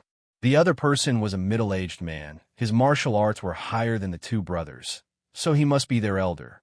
After a while, the banging sound stopped, and a thick and rough voice said, "Damn it, this coffin is really strange. I used 70% of my strength, and I still couldn't break it open." So that was it. It seemed that Shi Stallone and Shi Wen-gong had no choice but to take the coffin back. They were smart enough to take advantage of the opportunity that Sun Lang gave them. Previously, because of Sun Lang's plot, the aggressive coercion turned into a bloody fight. The Shi brothers had no choice but to decisively snatch Wang Ren's coffin and run away. This was a pain in the ass, because they made a scene in the Wang family and snatched Wang Ren's coffin in broad daylight. They trampled on the Wang family's face 10,000 times and pushed the Wang family and the Shi family to the opposite side. After all, they were only the elites of the Shi family, not the decision-makers. However, they made such a big scene and made the Shi family an enemy out of nowhere. They had to take responsibility for this kind of thing. Even with their status in the family, they would still be beaten up by their father. Unless they could bring back enough results to make up for the loss, or explain to their father and the family why they took Wang Ren's coffin, even if they risked a war with the Wang family. At that time, because of this mentality, they did not go home first. Instead, they brought Wang Ren's coffin to Stallone's private house. They planned to open the coffin and examine it carefully to see if they could find any big news. Who knew that before they could find any big news, a big immortal would jump out and attack them in a way that they could not understand, as if she had cheated. The Shi brothers were scared out of their wits by Wang Ren's ghost. Humans were always afraid of things that they couldn't understand, and warriors were no exception. In front of this terrible ghost, they were almost no different from babies. Sun Lang tricked them and used the improved version of the life and death talisman to torture them, and then turned them into traitors. This was a casual move, but maybe he could catch a big fish. He wasn't too worried that the 2 would tell on him after they went back. The 2 guys had made a scene in the Wang family, pushing the 2 families to the edge of war. And the body of Wang Ren that they took away turned into a ghost and disappeared without a trace. It meant that they had made a scene in the Wang family for nothing, but they didn't get anything. Even if the Wang family came to ask for the body later, they couldn't give them anything. How could they report this? Were they going to be like the big eagle and philanthropist Lin, running to their father in a panic and saying, "Oh no, oh no, concubine Xiang has turned into a butterfly and flown away"? Were they going to report that Wang Ren's body had turned into a ghost and run away in such a stupid way? What the hell? Even the fool Qianlong wouldn't believe it. At first glance, Sun Lang knew that the Shi brothers were not the kind of children who would be honest, and he did not believe that they would tell the truth when they returned. Moreover, with the deterrence of Wang Ren's ferocious ghost, these 2 smart Shi brothers should know what choice to make. In this regard, Sun Lang also left them with something to rely on to muddle through. Yes, he sealed the coffin again. Although he did not have the power of wood, Sun Lang now possessed the power of the 3 elements. It was not difficult for him to seal the coffin with the power of the sacred swords. The power of the 3 sacred swords were attached to the coffin, concealing each other and destroying each other. Not only was it difficult to detect, it was also able to seal the coffin tightly, making it extremely difficult to open. And the Shi brothers obviously understood this point, because the voice of Shi Stallone came from inside. They didn't expect that this tall guy with thick eyebrows and big eyes could be so calm when he was lying. "Father, this coffin is indeed extraordinary. It seems that there's a magical force sealing the coffin. It can't be opened, and it can't be moved. I also found out about this coffin, so I acted on my own initiative and took it away from the Wang family." His words were quite good. Although he said that he acted on his own initiative, It sounded like he was taking all the responsibility. But if this was a good thing and not a bad thing, then he was taking all the credit alone. The Sher family was united and respectful, so Sher Wengong would not let his elder brother take all the credit. He immediately added, "Father, this decision was made by us together. It is also something we did to offend the Wong family. If you want to punish me, please punish me as well," he continued. "It's just that this thing is really magical. Father, you asked us to look for that thing. I tried my best, but I couldn't open Wang Ren's coffin. Later, Prince Xing came and was very concerned about this coffin. I boldly guessed that there must be something wrong with this, so this way it could be completed. The coffin can't be opened. It's very unusual that it can't be opened. It seems that there is some mysterious power inside. We think that this thing is very magical, and the Wang family values it very much. Maybe it has something to do with that thing, so we decided to snatch it and get it to Father. We can't open this thing at all. We don't know what's inside, whether it's a corpse or a malicious spirit. We don't know anything. Anyway, we can't open it. Father, you can't open it either, right? This is really something, isn't it? This way it could be completed." There was a limit to a person's imagination. Father sure did not think that there was more to this matter. He hit the coffin hard and made a muffled sound, but it still did not move. He touched the surface of the coffin and looked at his two sons. A meaningful smile appeared on his face. "Stallone is steady when Gong is smart. Both of you are good sons of the Sher family. You are smart and have your own ideas. I can't open this coffin. Do you have any ideas?" As soon as he said that, Sher Stallone and Sher Wengong immediately knelt on the ground. Sher Stallone's tone was a little hurried. "Father, please forgive us. It's just that we offended the Wong family and only brought a coffin back home. It's useless. That's why we brought it to our son's house, to see if there's a way to open it. Father, please forgive us." Father Sher gently knocked on the coffin, and the sound echoed in the room.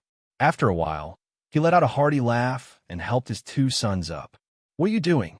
You're already so old. Don't kneel so easily. Look at you. Is the weather hot? You're sweating so much." He did not say anything, but in fact, he had said everything. He was just knocking on a coffin. He was knocking on his son's head. Don't always think of making your own decisions. You're all grown up, but I'm not old yet. I know what you're doing and what you're thinking. I'm declaring my father's authority and dominance over the Sher family. Don't think that you can hide what you're doing outside from my eyes. I just need to ask any knight who follows you out to do something, and they won't dare to not tell me. I can see through all of your little schemes. Father Sher looked at his two sons in front of him and was very satisfied. As a father, he naturally felt proud when his sons were promising. However, if his sons were too promising, he would feel a little unhappy. This was his current state of mind. Now, looking at the fear in his son's eyes, he felt very satisfied. However, he was wrong. He was wrong about the reason for his son's fear. No matter how loyal the Sher family's knights were, they only knew what they saw. Although the knights participated in the conflict with the Wong family and followed Stallone to his house, they did not have the opportunity to touch the coffin, whether it was in the Wong family's house or in Stallone's house. Stallone and Sher Wengong respectfully lowered their heads and hid the emotions in their eyes. Finally, it was all over. Finally, they walked the tightrope smoothly. While they were relieved of a heavy burden, negative emotions surged into their hearts. Their father's warning and the fear in their hearts had turned out just as they had expected. Their father had been deceived by them. Thus, evil thoughts uncontrollably surfaced in their hearts. So, you could be deceived too. So, there are also things you don't know. Father Sher did not know what his sons were thinking. He turned around and walked a few steps around the coffin. He muttered, "This coffin is indeed extraordinary. Previously, I thought that the inside of the coffin was cemented with something, or that it was fastened with tenons and tenons. However, regardless of whether it was a knife or a sword or a blunt weapon, the surface of the coffin was not damaged in the slightest. This is very abnormal." Father Sher's eyes flickered. Perhaps this is the result of that thing. Stallone and Sher Wengong's bodies trembled. That thing, Sun Lang was happily eavesdropping outside. When he heard this, his expression also changed. "Huh, Didn't they say the thing was a ledger or something? Why is it related to supernatural power? Papa sure nodded in agreement. That's right. Even though this coffin is made of extraordinary materials, it shouldn't be so tough that even a blunt weapon couldn't leave a mark on it. The Wong family doesn't have such a treasure, so the only thing that could make this coffin so tough is an external force. Sherwin Gong curiously asked, Father, what is that thing?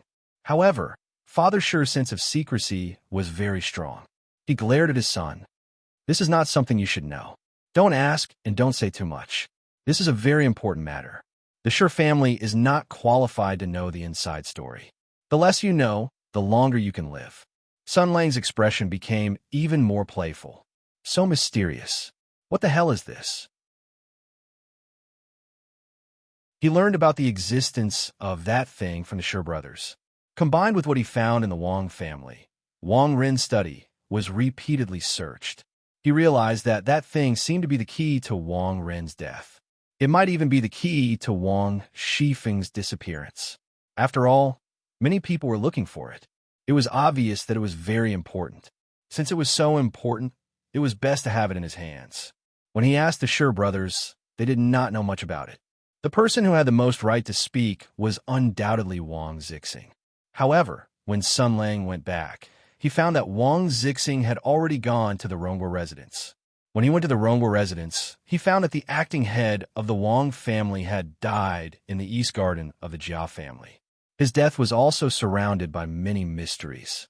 More importantly, after his death, one of the clues about that thing disappeared. It was unknown whether this was a coincidence or a deliberate attempt to silence him. In any case, things were getting more and more interesting. Now, it seemed that Father Sher was one of the people who knew about it. Sun Lang's heart skipped a beat. He wondered if he should barge in and beat Father Sher up. Then, he could interrogate Father Sher for information about that thing. Although this was very different from his previous plan, it was better to keep up with the changes. However, Father Sher's words made him give up on this idea for the time being. He said, This matter is over for now. You have taken back this thing and made enemies for the family. Although we are not afraid of the Wong family, we can't casually make enemies. The two sons did not refute. Instead, they said honestly, we know our mistake. Father Sher said, It's not really a mistake. It was only a matter of time before we made a move on them. However, you were too rash this time. Bringing back this wonderful thing is indeed a merit. It's just that I can't reward you now. Let's talk about it in the future. The two sons bowed and said, Thank you, Father. Father Sher waved his hand and said, That's enough. First, put this thing in the underground chamber. The Sher family cannot open this coffin, but someone can. Sher Tailong said, Do you want to ask that person to send someone to do it? Father Sher's face became serious. Don't talk too much. Less talk, more action. Come and move the coffin. Sun Lang, who was outside, was slightly startled. The reason why he sealed the coffin was to give the Sher brothers an excuse to get away with it. Another reason was because of this. He used the power of the holy sword to seal the coffin. Even though it was only a strand of spiritual energy, it was of extremely high quality. Only the Imperial Army could fight against the Imperial Army. Only the Imperial Army could break this seal. Even though it was only a strand of spiritual energy, it would still require an extremely high-quality Imperial Army to break this seal. The Imperial Army was the wings of a martial artist. It was the divine weapon of a martial artist. The strongest Imperial Army could only be commanded by a powerful martial artist. Jinling did not have such a powerful Imperial Army. Even if there was a hermit in the mountains, the Sher family would not be able to invite him. Therefore, once the coffin was opened by an external force, it could only mean one thing. It was a big fish. A very big fish. Sun Lang's seal was a bait. The spiritual energy of the 7 planets came from the same source as him. If there were any violent changes, he would be able to sense it. Once the fish took the bait, he would be able to rush over as fast as he could and beat him up to his heart's content. If it was really as he guessed, and the Sher family had joined the Imperial Army, then he would be very satisfied with the fish he caught. It would give him the upper hand in the battle for Jinling. So, he decided not to beat them up for now. He made a decision. Father Sure was still useful. If he beat him up now, not only would he be able to get a lot of useful information out of him, but he might also alert the mastermind behind the scenes. So be it. There was the rumbling sound of a mechanism being activated, and the ground was shaking slightly. It should be the door of the underground chamber opening. Then there was the sound of heavy footsteps. The Sure brothers carried the coffin down the stairs and entered the underground chamber. After a while, the sound of light footsteps could be heard again. The three of them returned to the surface, and a mechanical door closed with a rumble. Papa Sure instructed, "Don't let anyone know about this." The two of them replied, "We understand."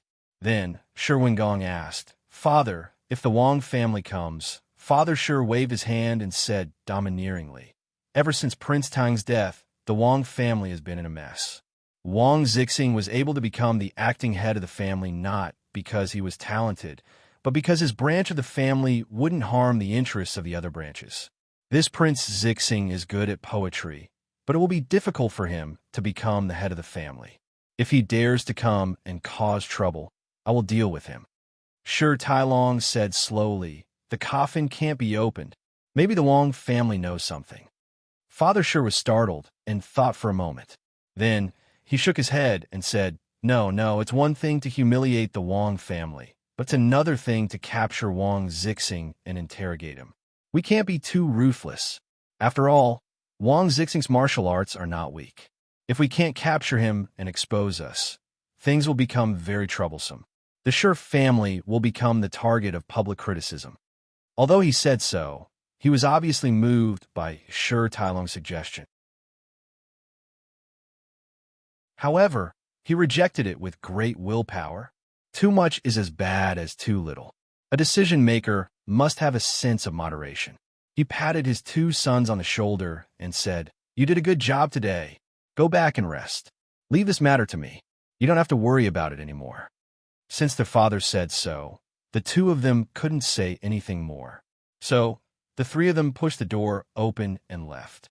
Sherwin Gong seemed to have thought of something and said, "The Wong family won't dare to directly ask for the coffin. They might do something in secret. Father, you have to strengthen the guard." Father Sure smiled and said, "If we strengthen the guard here, it will be suspicious. Just arrange some hidden guards. Moreover, the underground chamber is very narrow and full of traps. Even if a Grandmaster Master rashly steps in, it won't be good. What's there to worry about?" Chatting like this, the three of them gradually went away. Sun Lang poked his head out from behind the house and waved at their backs. "Take care of yourself." The underground passage was narrow and there was no way to move around. Vicious traps were activated in all directions. It was indeed a very dangerous place. If one was not careful, even a Grandmaster Master could die in there. Even if the person who went in was a peerless master who could protect himself and leave calmly, the traps would inevitably alarm the Sure family and expose their whereabouts. The infiltration would still be considered a failure. Hiding the coffin under the layers of protection was indeed a foolproof method. However, Father Sure didn't know that there was a crazy eavesdropper who had been eavesdropping the entire time. And this person never walked the normal path. Seriously, Sun Lang sighed. "Of all places, why did you have to put it in the basement? I hate finding secret passages to get through the maze." He stretched out his foot and stepped on the ground twice. After sensing for a while, he determined the location. Then, be it mud or stone, bricks or stone walls, nothing could stop Sun Lang, who wielded the power of the three holy swords. In fact, this was one of the things he relied on to fight against Hutu. "Because I can kite you guys. I can run. Even if you guys surround me with a super luxurious all-star lineup, I can still run. I can dig through the ground and run down." "What? You want to chase after me too?" "Ah, come on, sir, come on." There was no pressure. When an entire land was your ally, there was basically nothing that could stop you. The land was the foundation of everything. You could use the land to dodge, escape, ambush, and even use the power of the land to heal and recover your mana. Father Sure didn't expect that someone could use such a shameless method to bypass the secret passage that was full of traps and enter the basement. Sun Lang dug through the soil, bypassed the foundation, and directly dug to the edge of the underground chamber. Then, he used the power of gold to cut open a hole and moved a piece of the wall of the underground chamber. The entire underground chamber was made of stone, and all the hidden weapons were hidden in it. With the power of gold, nothing could escape his senses. He brought Wang Zixing's body to Wang Ren's coffin and pushed open the coffin lid. Then, he placed Wang Zixing's body inside. Ah, perfect. Delightful. The Shi family wanted to find someone to open the coffin. After the Wang family found out that the acting family head was missing, they would definitely start looking for him. As for Sun Lang's mission, it was to guide them and make a good plan. He wanted all these things to be put together, and then, with a bang, it would instantly explode. Wang Zixing's body had to be placed in a suitable place. It couldn't be found by the Shi family, but it had to be found by the Wang family in a reasonable way. Only in this way, at the right time and the right place, could the greatest effect be exerted, just like now. That would definitely be a very, very good show.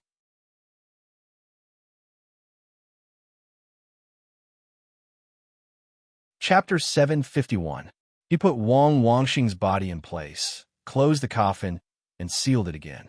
Then he crawled out of the hole he dug earlier. He came quietly and left quietly without taking away a single cloud. After he was done, he looked at the sky and thought for a while. Since he had nothing else to do, he decided to walk around the Shi family to see if he could find anything interesting. With his martial arts skills, he could easily walk around the Shi family. After a few rounds, he found that the Shi family was indeed not well off, which was reflected in the furnishings. He had been to the Rong and Ning mansions and the Wang family, which were known as the four great families. However, the Wang family and the Jia family felt very different from the Shi family. Take the Rongwa mansion as an example. Although it was an ordinary wealthy family, although it was generally luxurious, except for the rooms used to welcome guests, most of the furnishings in the other rooms were old and had obviously been used for a long time, although the materials used were extraordinary. On the other hand, the Shi family was really full of silk and satin, gold and jade, blatantly creating class hatred, showing the fact that they were already rich in all aspects. This was obviously a windfall that fell from the sky in a few years, so the family had not digested this wealth and did not turn it into their own foundation. Therefore, the feudal landlord class was also divided into ordinary, elite, rare, and epic levels. The majority of the proletariat working people had to keep their eyes wide open. For example, those who only used gold and jade to decorate their shop, such as scroll music score golden calligraphy, Tremar flower name jade seal plate, were all nouveau riche who had just become rich recently. They belonged to the category of common freaks. Everyone would criticize them, beat them up, and confiscate their property. As for the kind of people who music returns to the courtyard and the lights go down the balcony, they were the deep-rooted feudal landlords who had exploited the poor people for at least 100 years. They had all grown up. It would be a shame if they did not exterminate the entire family of such pigs that had been fat for 100 years. Obviously, the Shi family now looked like an ordinary nouveau riche. In terms of background, they were completely incomparable to the Jia family and the Wang family. Jia Shidao said that they had become rich in the past few years, and it was indeed very likely that they had made some kind of unspeakable deal. Sun Lang walked around and didn't find anything like an account book or a vault. He didn't want Jia Shidao to wait for him, so he didn't look carefully. After all, he couldn't run away. He walked out of the house, thinking about something as he walked. The Shi family had obviously received a lot of financial support in the past few years, but he did not know whether it was a fish or a fisherman. If it was fishing, it would be easy. Since it was related to the production of industries, there must be traces. No matter what mines, caravans, or shops the Shi family had obtained, they would be able to find out where they were. If they could find out where they were, they would be able to find out who the original owners of these industries were. Then, they would be able to find out who was supporting the Shi family. He didn't even need to do anything for Jia Su to handle this matter safely. If it was a fish, it would be difficult to deal with. After all, the empire's system was extremely backward. There was no National Tax Bureau or Central Commission for Discipline Inspection. Otherwise, the suspicion of a huge fortune of unknown origin would be enough to turn the Sher family upside down. The current situation was extremely rare. Sun Lang thought for a while and decided not to think about it. After all, the Sher family couldn't run away. He could play the game slowly. He jumped out of the house and ran to the top of the carriage. Jia Sherdao was resting in the carriage. Hearing the sound of the roof, he opened the door and poked his head out. "Brother, are you done?" Sun Lang looked up at the sky and nodded. "Almost." Jia Sherdao's heart skipped a beat. "Are we going back to Qinzhou?" They had rushed from Qinzhou to Xiazhou overnight. At first, they wanted to find out what was going on, but they didn't expect to run into such a big drama as soon as they entered the city. First, they found out that Mrs. Sher was seriously ill. Then, Wang Ren died, and the suspect, Wang Shifeng, went missing. Then, the Sher family came to rob the coffin, and Wang Zixing went to the Rongwa mansion to ask for help, but died silently. It was true that before the first wave had subsided, another wave had risen. The waves had swept Jinling into layers of fog, as if there was an extremely shocking truth hidden under the fog. Behind all of this, it was also related to the power struggle between his brother and the royal family. And Jinling was just another chessboard. He had a hunch. This time, it was just a silent probe, a calm confrontation on the chessboard. But the next time elder brother came back, it might be a close-quarters battle of swords and sabers. Rongwa Mansion, Mrs. Sher, Sister Feng, and Tanshan. He didn't know if the Jia family could survive this storm. He didn't know what his brother was planning. Sun Lang flipped over the roof and entered the carriage. "Let's go back and say goodbye to your father." In the Ningwa mansion, Jia Su pinched his nose and dug out Wang Ren's body that Sun Lang had hidden under his bed. He took some ice from the ice house to cool it down and studied it carefully. Unfortunately, he still didn't find anything. Seeing Sun Lang and Jia Sherdao come in, he still didn't bother to look at his son. He only said to Sun Lang, "Is it done?" Sun Lang nodded and said, "Yes. I hid Wang Wangxing's body in Wang Ren's coffin." Jia Su's expression suddenly became very interesting. As a cunning old man, he immediately understood Sun Lang's plan and keenly found the key. "The coffin can't be opened." Sun Lang smiled meaningfully. "I did something. Usually it can't be opened." Jia Su also showed an excited smile. "Usually." Sun Lang's white teeth shone with sunran light. "Yes, but there are always special circumstances." Duke Ning stroked his beard and nodded. "Then I'll wait and see." "It won't be long," Sun Lang said. "At the latest tomorrow, the Wangs will feel something is wrong. Although Wang Zixing did something terrible, it's not to the extent that they don't even dare to go home. If they feel something is wrong, they will send a messenger to ask about it. Uncle, you will take the opportunity to make them suspicious and mock them a little, so that they will suspect the Sher family." Jia Su smiled. "I know. Don't worry." Sun Lang nodded. "With your help, I can rest assured. It's the situation. Now I have to travel between two places. Uncle, please take care of the summer state." Jia Su patted him on the shoulder. "We are family. With me here, you can rest assured. But this is not a long-term plan. You still have to think of a way. If the opponent is the Sher family or the Wangs, I can handle it. But if it's the capital, I can't." Sun Lang nodded slightly. "Don't worry, I already have some ideas. Some people are counting on me to come back and lead the charge to help them resist the invasion of the monarchy, so they have to show some sincerity." Jia Su's expression changed slightly. He smiled. "Good boy, you are much better than your father and me. You are the hope of the Jia family in Jinling. As long as you are here, the hope of the family is here. Do you understand what I mean? What happened 2 years ago in the Great Bear Mountain must not happen again." Sun Lang looked at Jia Su in front of him. Jia Su's hand pressed down on him. The eldest uncle opposite him pressed on his shoulder, looking unprecedentedly solemn. "Your father passed away long ago. Although I'm your eldest uncle, I can also be half a father to you. Today, only this once, I want to remind you as an elder. Rongwa Mansion is no longer prosperous, and Ningwa Mansion is not in good condition either. I hope you remember that in the final analysis, there are only your grandmother and your sister left in Rongwa Mansion. There is nothing you can't let go of." He tightened his grip on his nephew's hand. "So if you can't do it, just do it. Don't be stubborn." Sun Lang's eyes suddenly became cold. Instinctively. However, Jiasu did not back down. His tone was as calm as ever. Your grandmother won't blame you. Just like 5 or 6 years ago, he said, when she received the news that you were not dead and that you were living well in the army and had even made a name for yourself, she was only happy and proud. She did not complain about you at all, even though you left home without a word, even though you disappeared without a trace for a few years, making her heart broken and shedding tears for a few years. As long as you are fine, it is enough for her. Before Sun Lang could say anything, Jia Shidao suddenly stepped forward and grabbed Jiasu's hand.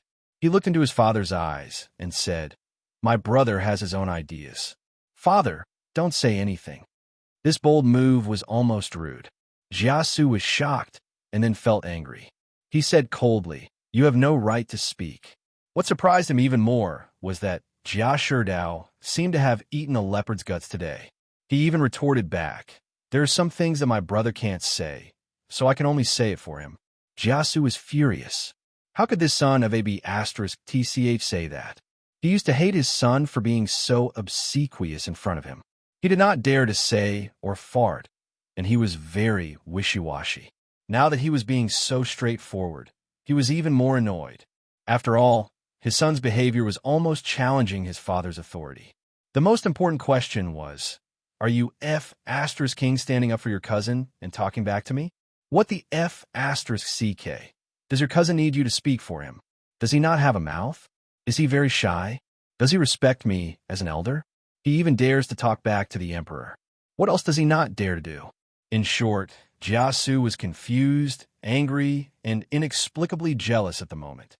Usually, his son was submissive in front of him and never dared to speak loudly. Even when he became a monk 2 years ago, he only acted like he was lying on the ground and waiting to die. But now, when it came to his cousin, he actually became bold. What did this mean? This meant that this unfilial son obviously respected and loved his cousin more than his father. F***ck, so angry. It was probably this kind of emotion. In short, Jiasu was furious. Seeing that Jia Shidao still dared to talk back to him, he slapped him. The palm with strong wind was blocked halfway. Sun Lang quietly reached out and pushed Jiasu's arm back to its original position. He said calmly, "Thank you for your kindness, uncle. I'll act according to the situation. Don't worry. I've been in the army for 6 years. At least I'm decisive." Although Jiasu felt a little embarrassed, there were no outsiders here. Sun Lang's attitude was respectful, and he was a wise man who knew how to adapt to circumstances, so he only snorted. After what happened, Jia Shidao became air in his eyes. He said stiffly, "Are you going to see your grandmother again?"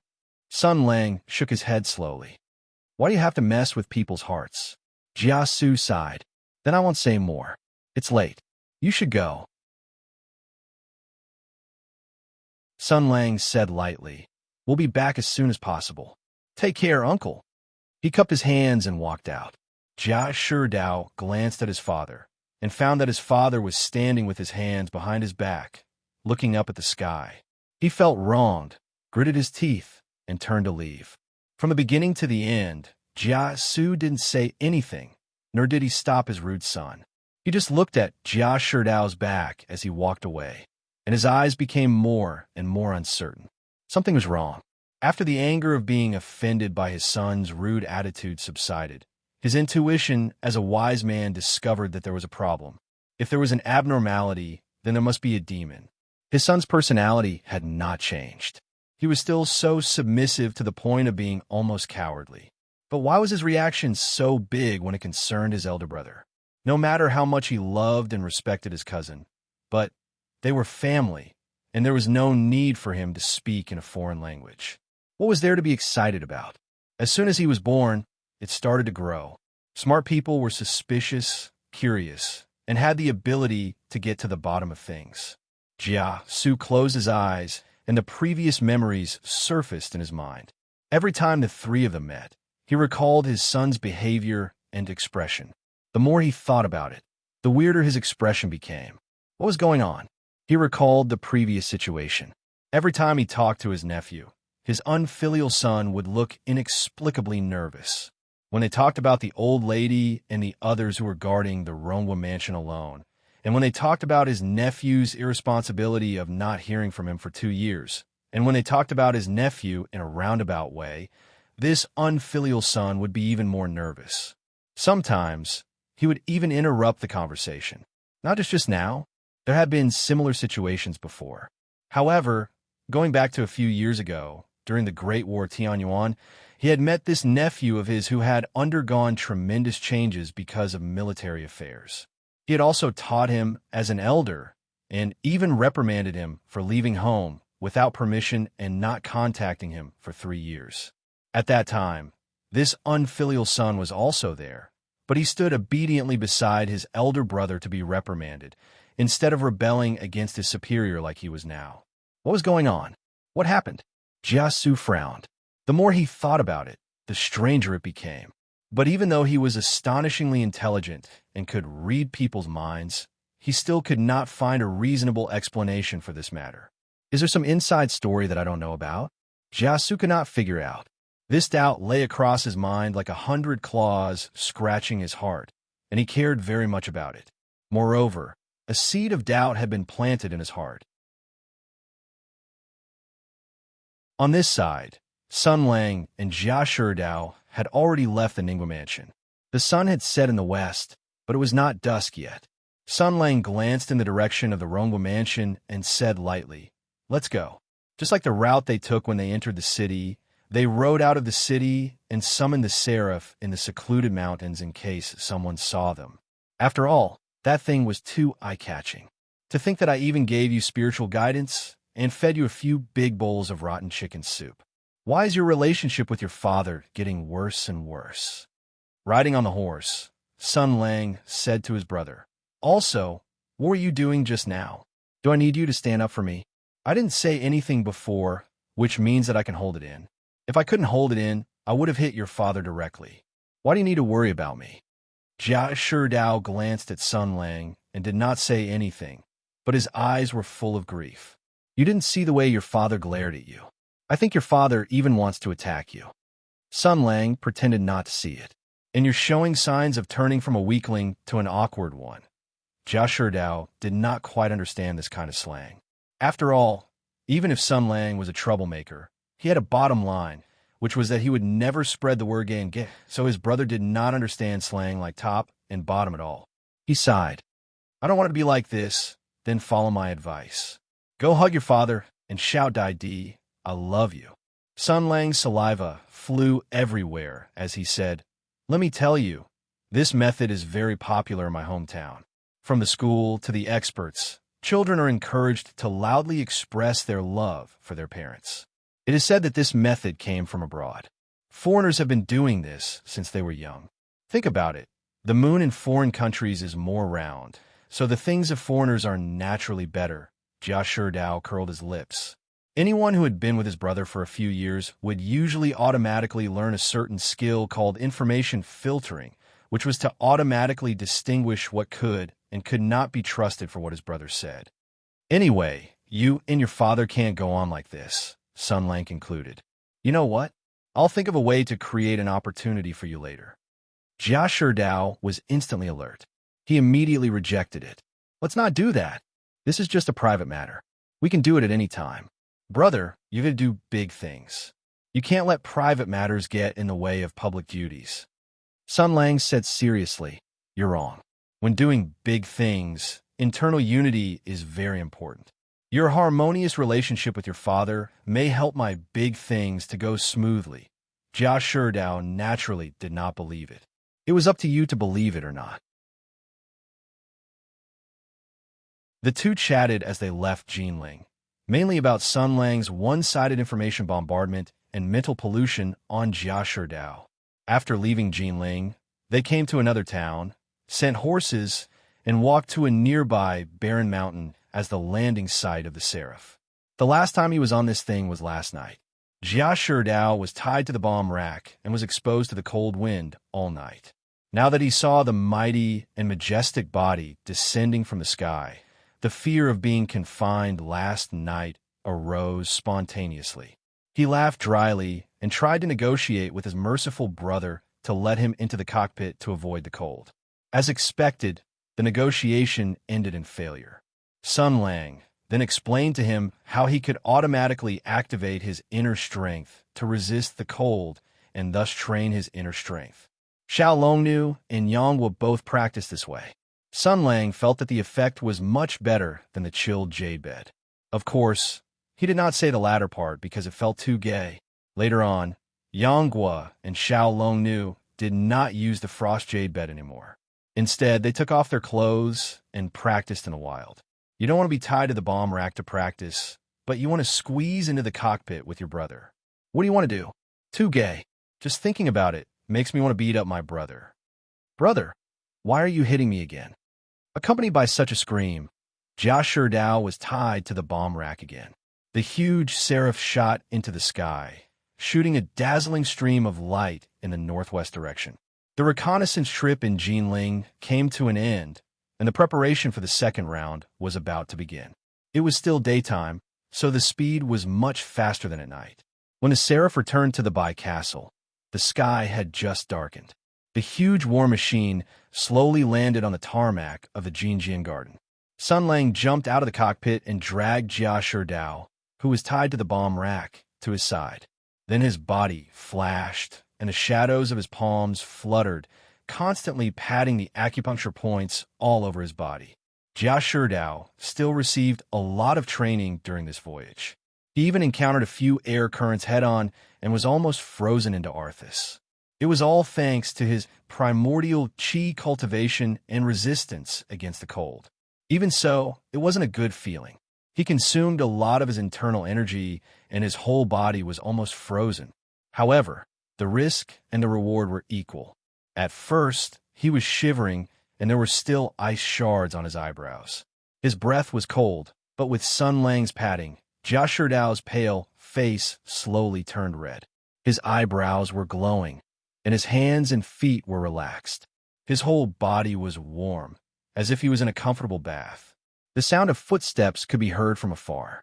After Sun Lang stopped, Wei Zhongxian's aged laughter could be heard. Congratulations to young Master Rodeo. Your cultivation has improved. Jia Sherdao opened his eyes.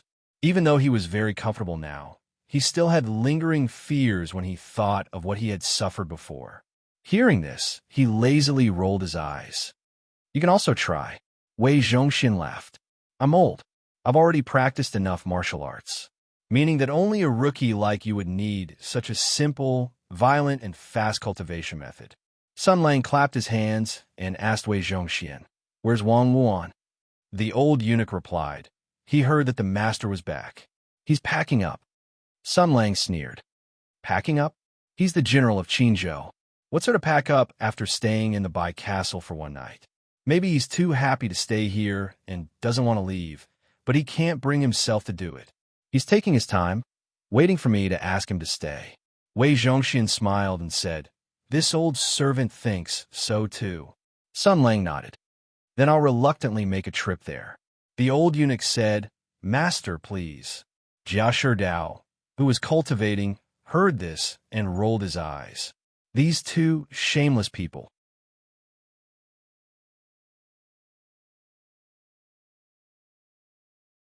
Chapter 752. Facts had proven that the Hutu Empire's politics were relatively clean. There was no such thing as a mismatch. Everyone would be able to become an official based on their abilities. For example, Sun Lang was the deputy commander, while Wang Wuan could only be the commander of a military region. Because there was a difference in the level of posture between the two, this was specifically reflected in the reaction speed and running speed of the two.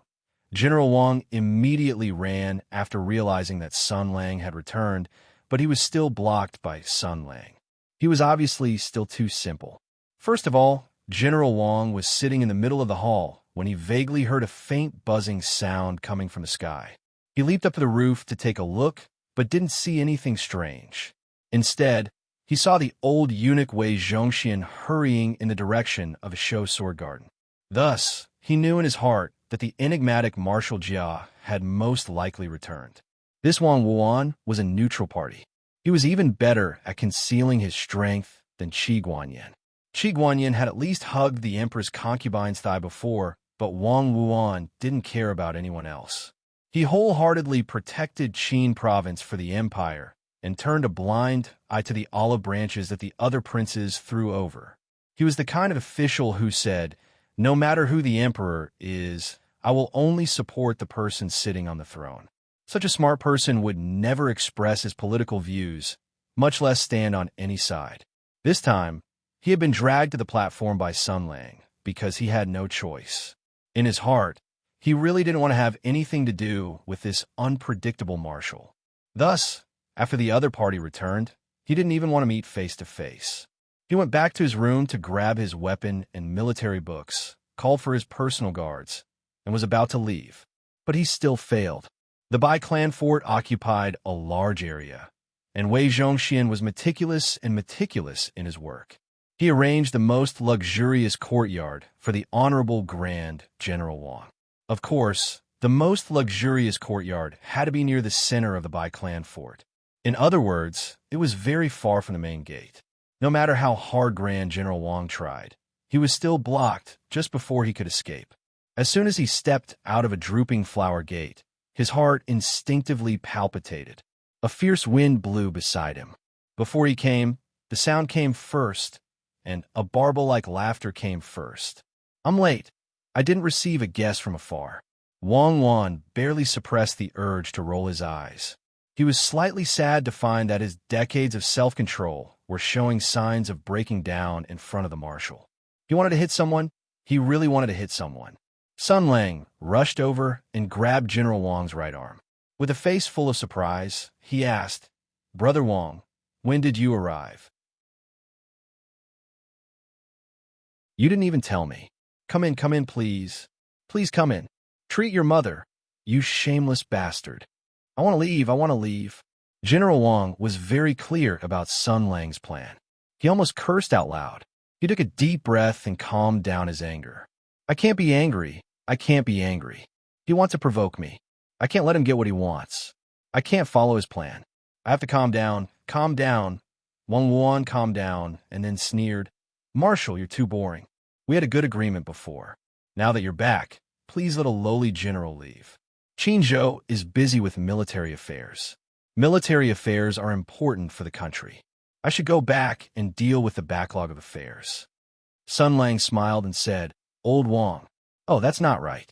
It's not good to call you that. That, Wang Er Matzi, if you say it like that, it's not very nice. What do you mean by busy with military affairs? Coming to your brother's place, how can you just leave like that? Are you looking down on me?" Wang Wan didn't respond to his unreasonable pestering. He only said, "Marshal, I'm really busy with work. Nonsense." Sun Lang put his arm around Wang Wuan's shoulder like they were close friends. "Excuses? You're just making excuses. Don't try to fool me. Although I'm from the countryside and haven't been an official, I've seen the world. Is Qinzhou inseparable from you? Wang Wuan? I don't believe it." He patted his chest and said, "Don't look at me like this. I know Zhao Yunlong. You've heard of Zhao Yunlong, right? The great general of Songzhou. She's the same rank as you, but she's not like you. She's always so pretentious and hypocritical, saying that she's busy. How long has she been in Mingzhou? She doesn't seem very busy. Damn it, how can I be the same as that dog Zhao Yunlong? With one word from you, she can even give up her position as the great general of Songzhou. So what if she neglects her duty?" Wang Wuan was very annoyed. He really didn't want to have anything to do with Sun Lang. He, Wang Wuan, inherited his father's position when he was young and fought his way into the Tianyuan battlefield. He fought all the way to the north and south, accumulating meritorious deeds. He was recognized by the emperor and protected by his ancestors. He became the great general of Qinzhou. It could be said that his life was complete. The imperial court didn't treat him badly either. So, why would he follow a guy who had a grudge against the emperor and go against the imperial court? He didn't even want to take a side in the battle for the throne. Why would he go and rebel? He was also like a fool. Seeing that Sun Lang wasn't willing to let him go, he became a little anxious. He simply opened the matter and said, Marshal, everyone has their own ambitions. Why are you forcing me to stay? Isn't it rude to go back on your word? Sun Lang smiled and said, You won't stay for even a moment. Am I that scary? Wang Wuan was stunned. Sun Lang took the opportunity to let him go. He took a step back and spread his hands. Why are you in such a hurry to leave? You don't even dare to say a few words to me? Based on your demeanor, shouldn't you restrain yourself and return to courtesy at all times? An agreement is an agreement.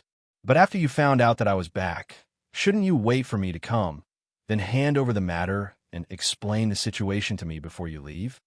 He pointed at Great General Wang. And what is this about you? You ran away at the sight of me and left without saying goodbye. If we're talking about being rude, aren't you the one who's more rude? Instead, you're talking about me. Wang Wuan didn't expect Sun Lang to make such a false accusation, but he really had nothing to say. His face was a little hot, but his heart was slightly moved. He directly bowed and said, Marshal, you're right. A lowly general was rude. According to the agreement, a lowly general guarded by castle when Marshal was away. During this time, it was reorganized and repaired and patrolled to reassure the people. There were no accidents.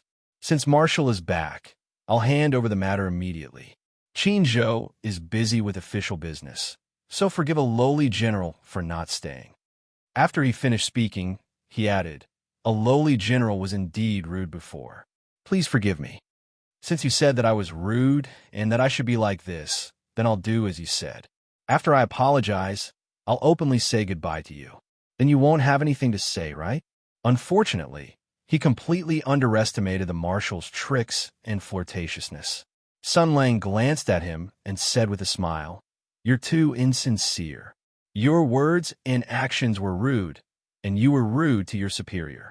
According to the rules of our army, you should be punished with at least 3 jars of wine, right? Wang Wuan was infuriated. Damn it, I knew it.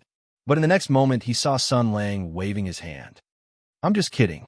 Since the agreement has been fulfilled, you can leave whenever you want. But I'm still a little curious. Originally, when Wang Wuan heard the words, you can leave anytime you want, he should have just left and not listened to the rest of the words. However, Great General Wang still overestimated Sun Lang's bottom line. This cannot be blamed on him. Back then, Wang Wuan had kept Sun Lang at a respectful distance and had not interacted much with this subtle marshal. He did not quite understand this old man's nature. When he saw that Sun Lang had relented so easily, he was surprised and felt a little guilty. He had indeed acted like a villain in vain. Because of the prejudice and vigilance in his heart, he had kept a respectful distance from him. As soon as he had this thought and heard the marshal say something like, I'm a little curious, he felt embarrassed to leave immediately. That would be too disrespectful to the other party, so he decided to listen for the time being. How should he put it?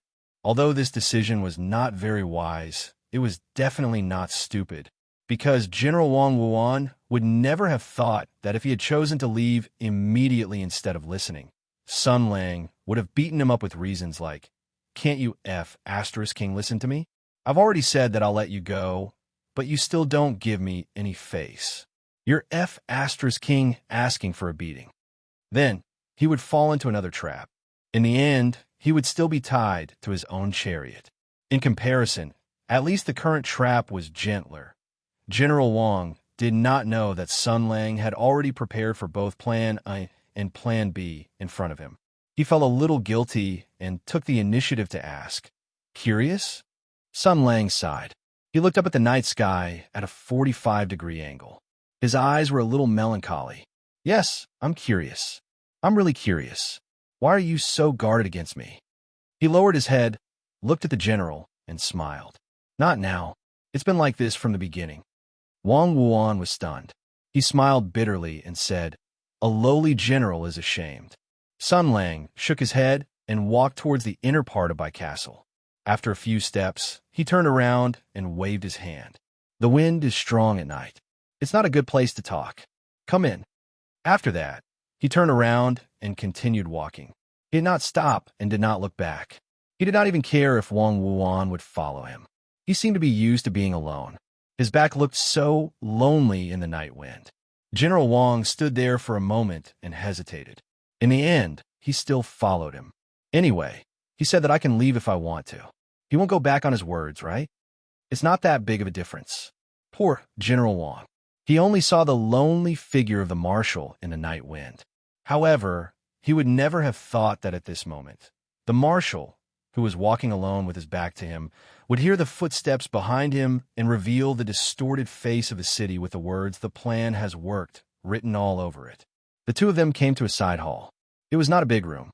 The lights were already lit, and the incense burner was burning with high-quality dragon saliva.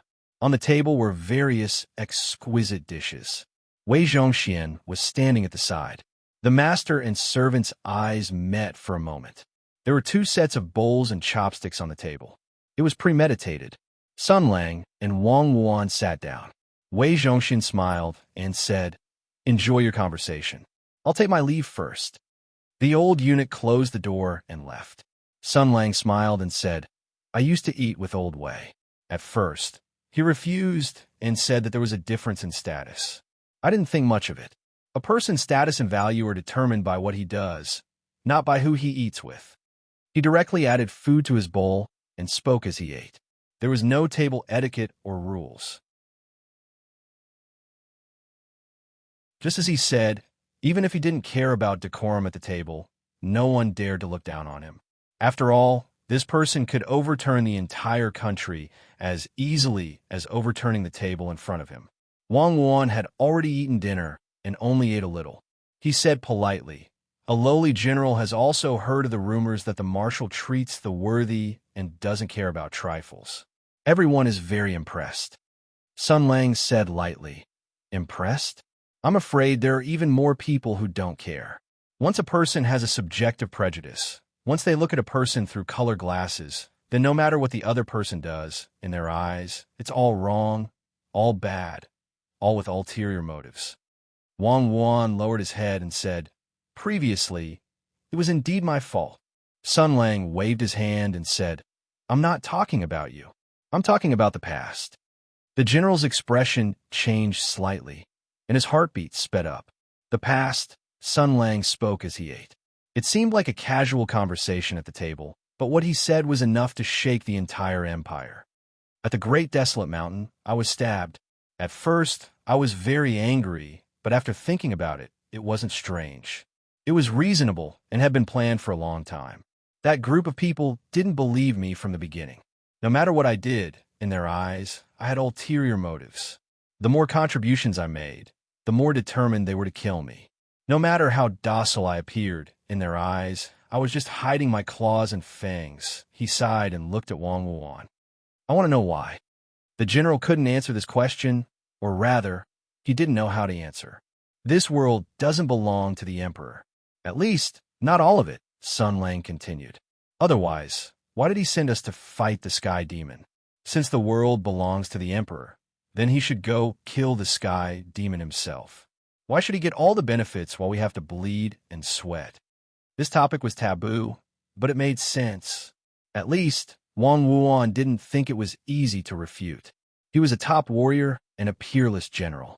His individual combat strength and collective art of war made Wang Wuan stand at the top of the 2 fields of violence. Anyone like him had pride. Even someone as loyal as him couldn't say something like, "The world belongs to His Majesty, and we are also His Majesty's subjects. Therefore, it is only right to live and die for His Majesty," or any other disgusting, flattering words like, "The world belongs to His Majesty, and we are also His Majesty's subjects." Although it wasn't good for a subject to criticize the emperor, everyone had a sense of right and wrong. Wang Wuan was the same. No matter how mean they were, how much they didn't like Sun Lang, and how bad their relationship with Sun Lang was, they had to admit that Sun Lang's contributions in the War of Heaven's origin were unparalleled and almost dazzling. Such a person shouldn't die without knowing why, without a trace, without even keeping his reputation. The general was silent. "I know you're in a difficult position. I put you in a difficult position." Sun Lang poured himself a cup of wine and drank it in one gulp. The spicy taste spread in his mouth. He reached out and patted Wang Wuan on the shoulder. I know, Wang Ramatzi. Everyone has their own interests. We don't have any personal relationship, and we don't have a good relationship. You're also a Jinzhou general with a smooth career. There's no need for you to get involved with a traitor like me. What other expression could Wang Wuan show other than a bitter smile? He found that he was completely led by the nose. It was an open and above-board scheme. He had no choice but to sit here and listen. He didn't even have a reason to leave immediately because he couldn't bring himself to do so. After all, the marshal was just pouring out his grievances and didn't do anything to recruit him. Even if it was out of humanitarian concern, he couldn't just leave. It had to be said that this was a wise choice, because the wise marshal was also prepared. Once Wang Wuan chose to leave immediately, he also had a backup option of getting drunk and acting crazy. The world's #1 expert and the world's #1 bastard pretending to be drunk and crazy. Think about it yourself. The kind General Wang escaped again. He could only continue to smile bitterly. Thank you for your understanding, Marshal. Sun Lang also smiled and patted Wang Wuan's shoulder a little harder. I'm really understanding you, Wang Ramatzi, but you're not understanding me. Not only are you not understanding my difficulties, you're F***ing guarding against me, fearing me, staying away from me, hurting my soft and fragile little heart. Bah. When Wang Wuan heard the last part, he wanted to roll his eyes again. Sun Lang was still muttering. You're all the same. You think I'm not a good person. No matter what I do, I can't change this matter. It's as if this is fate. I risked my life to kill the enemy, protect the world, and the end result is just to die in the Great Barren Mountain, so that a group of people can rest assured. Damn, you guys have high positions and generous salaries. If you want money, you have a house, you have a position, and an F***ing. When he said this, he beat his chest and stamped his feet. You can F***ing women, F***ing however many you want. Sun Lang's expression at this time was incomparably sorrowful and wronged. This expression was very real, very vivid, very shocking, and very infectious.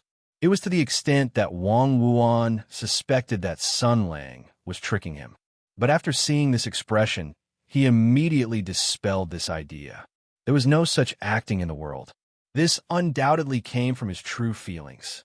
It was true sadness, true sorrow, and true helplessness. Humans were creatures that could be infected by the emotions of others. They were creatures that were full of compassion. At this moment, Wang Wuan completely understood Sun Lang's sorrow. He couldn't help but sigh. Marshal has indeed been wronged. As soon as the Grand General said this, he had a bad feeling in his heart. Damn, if he immediately changes his attitude and asks me to help him seek justice, what should I do? If I agree, I'll completely board his pirate ship. If I don't agree, I'll appear to be cold-blooded, shameless, and unjust. Obviously, the Grand General was gauging the heart of a gentleman with the yardstick of a villain. What he was worried about did not happen. It seemed that the Marshal was really just pouring out his grievances. Just as he let out a sigh of relief, he heard Sun Lang say, Wronged? Ha! I've been wronged so much that I don't think it's anything. As the saying goes, there's no pressure when there's too much debt.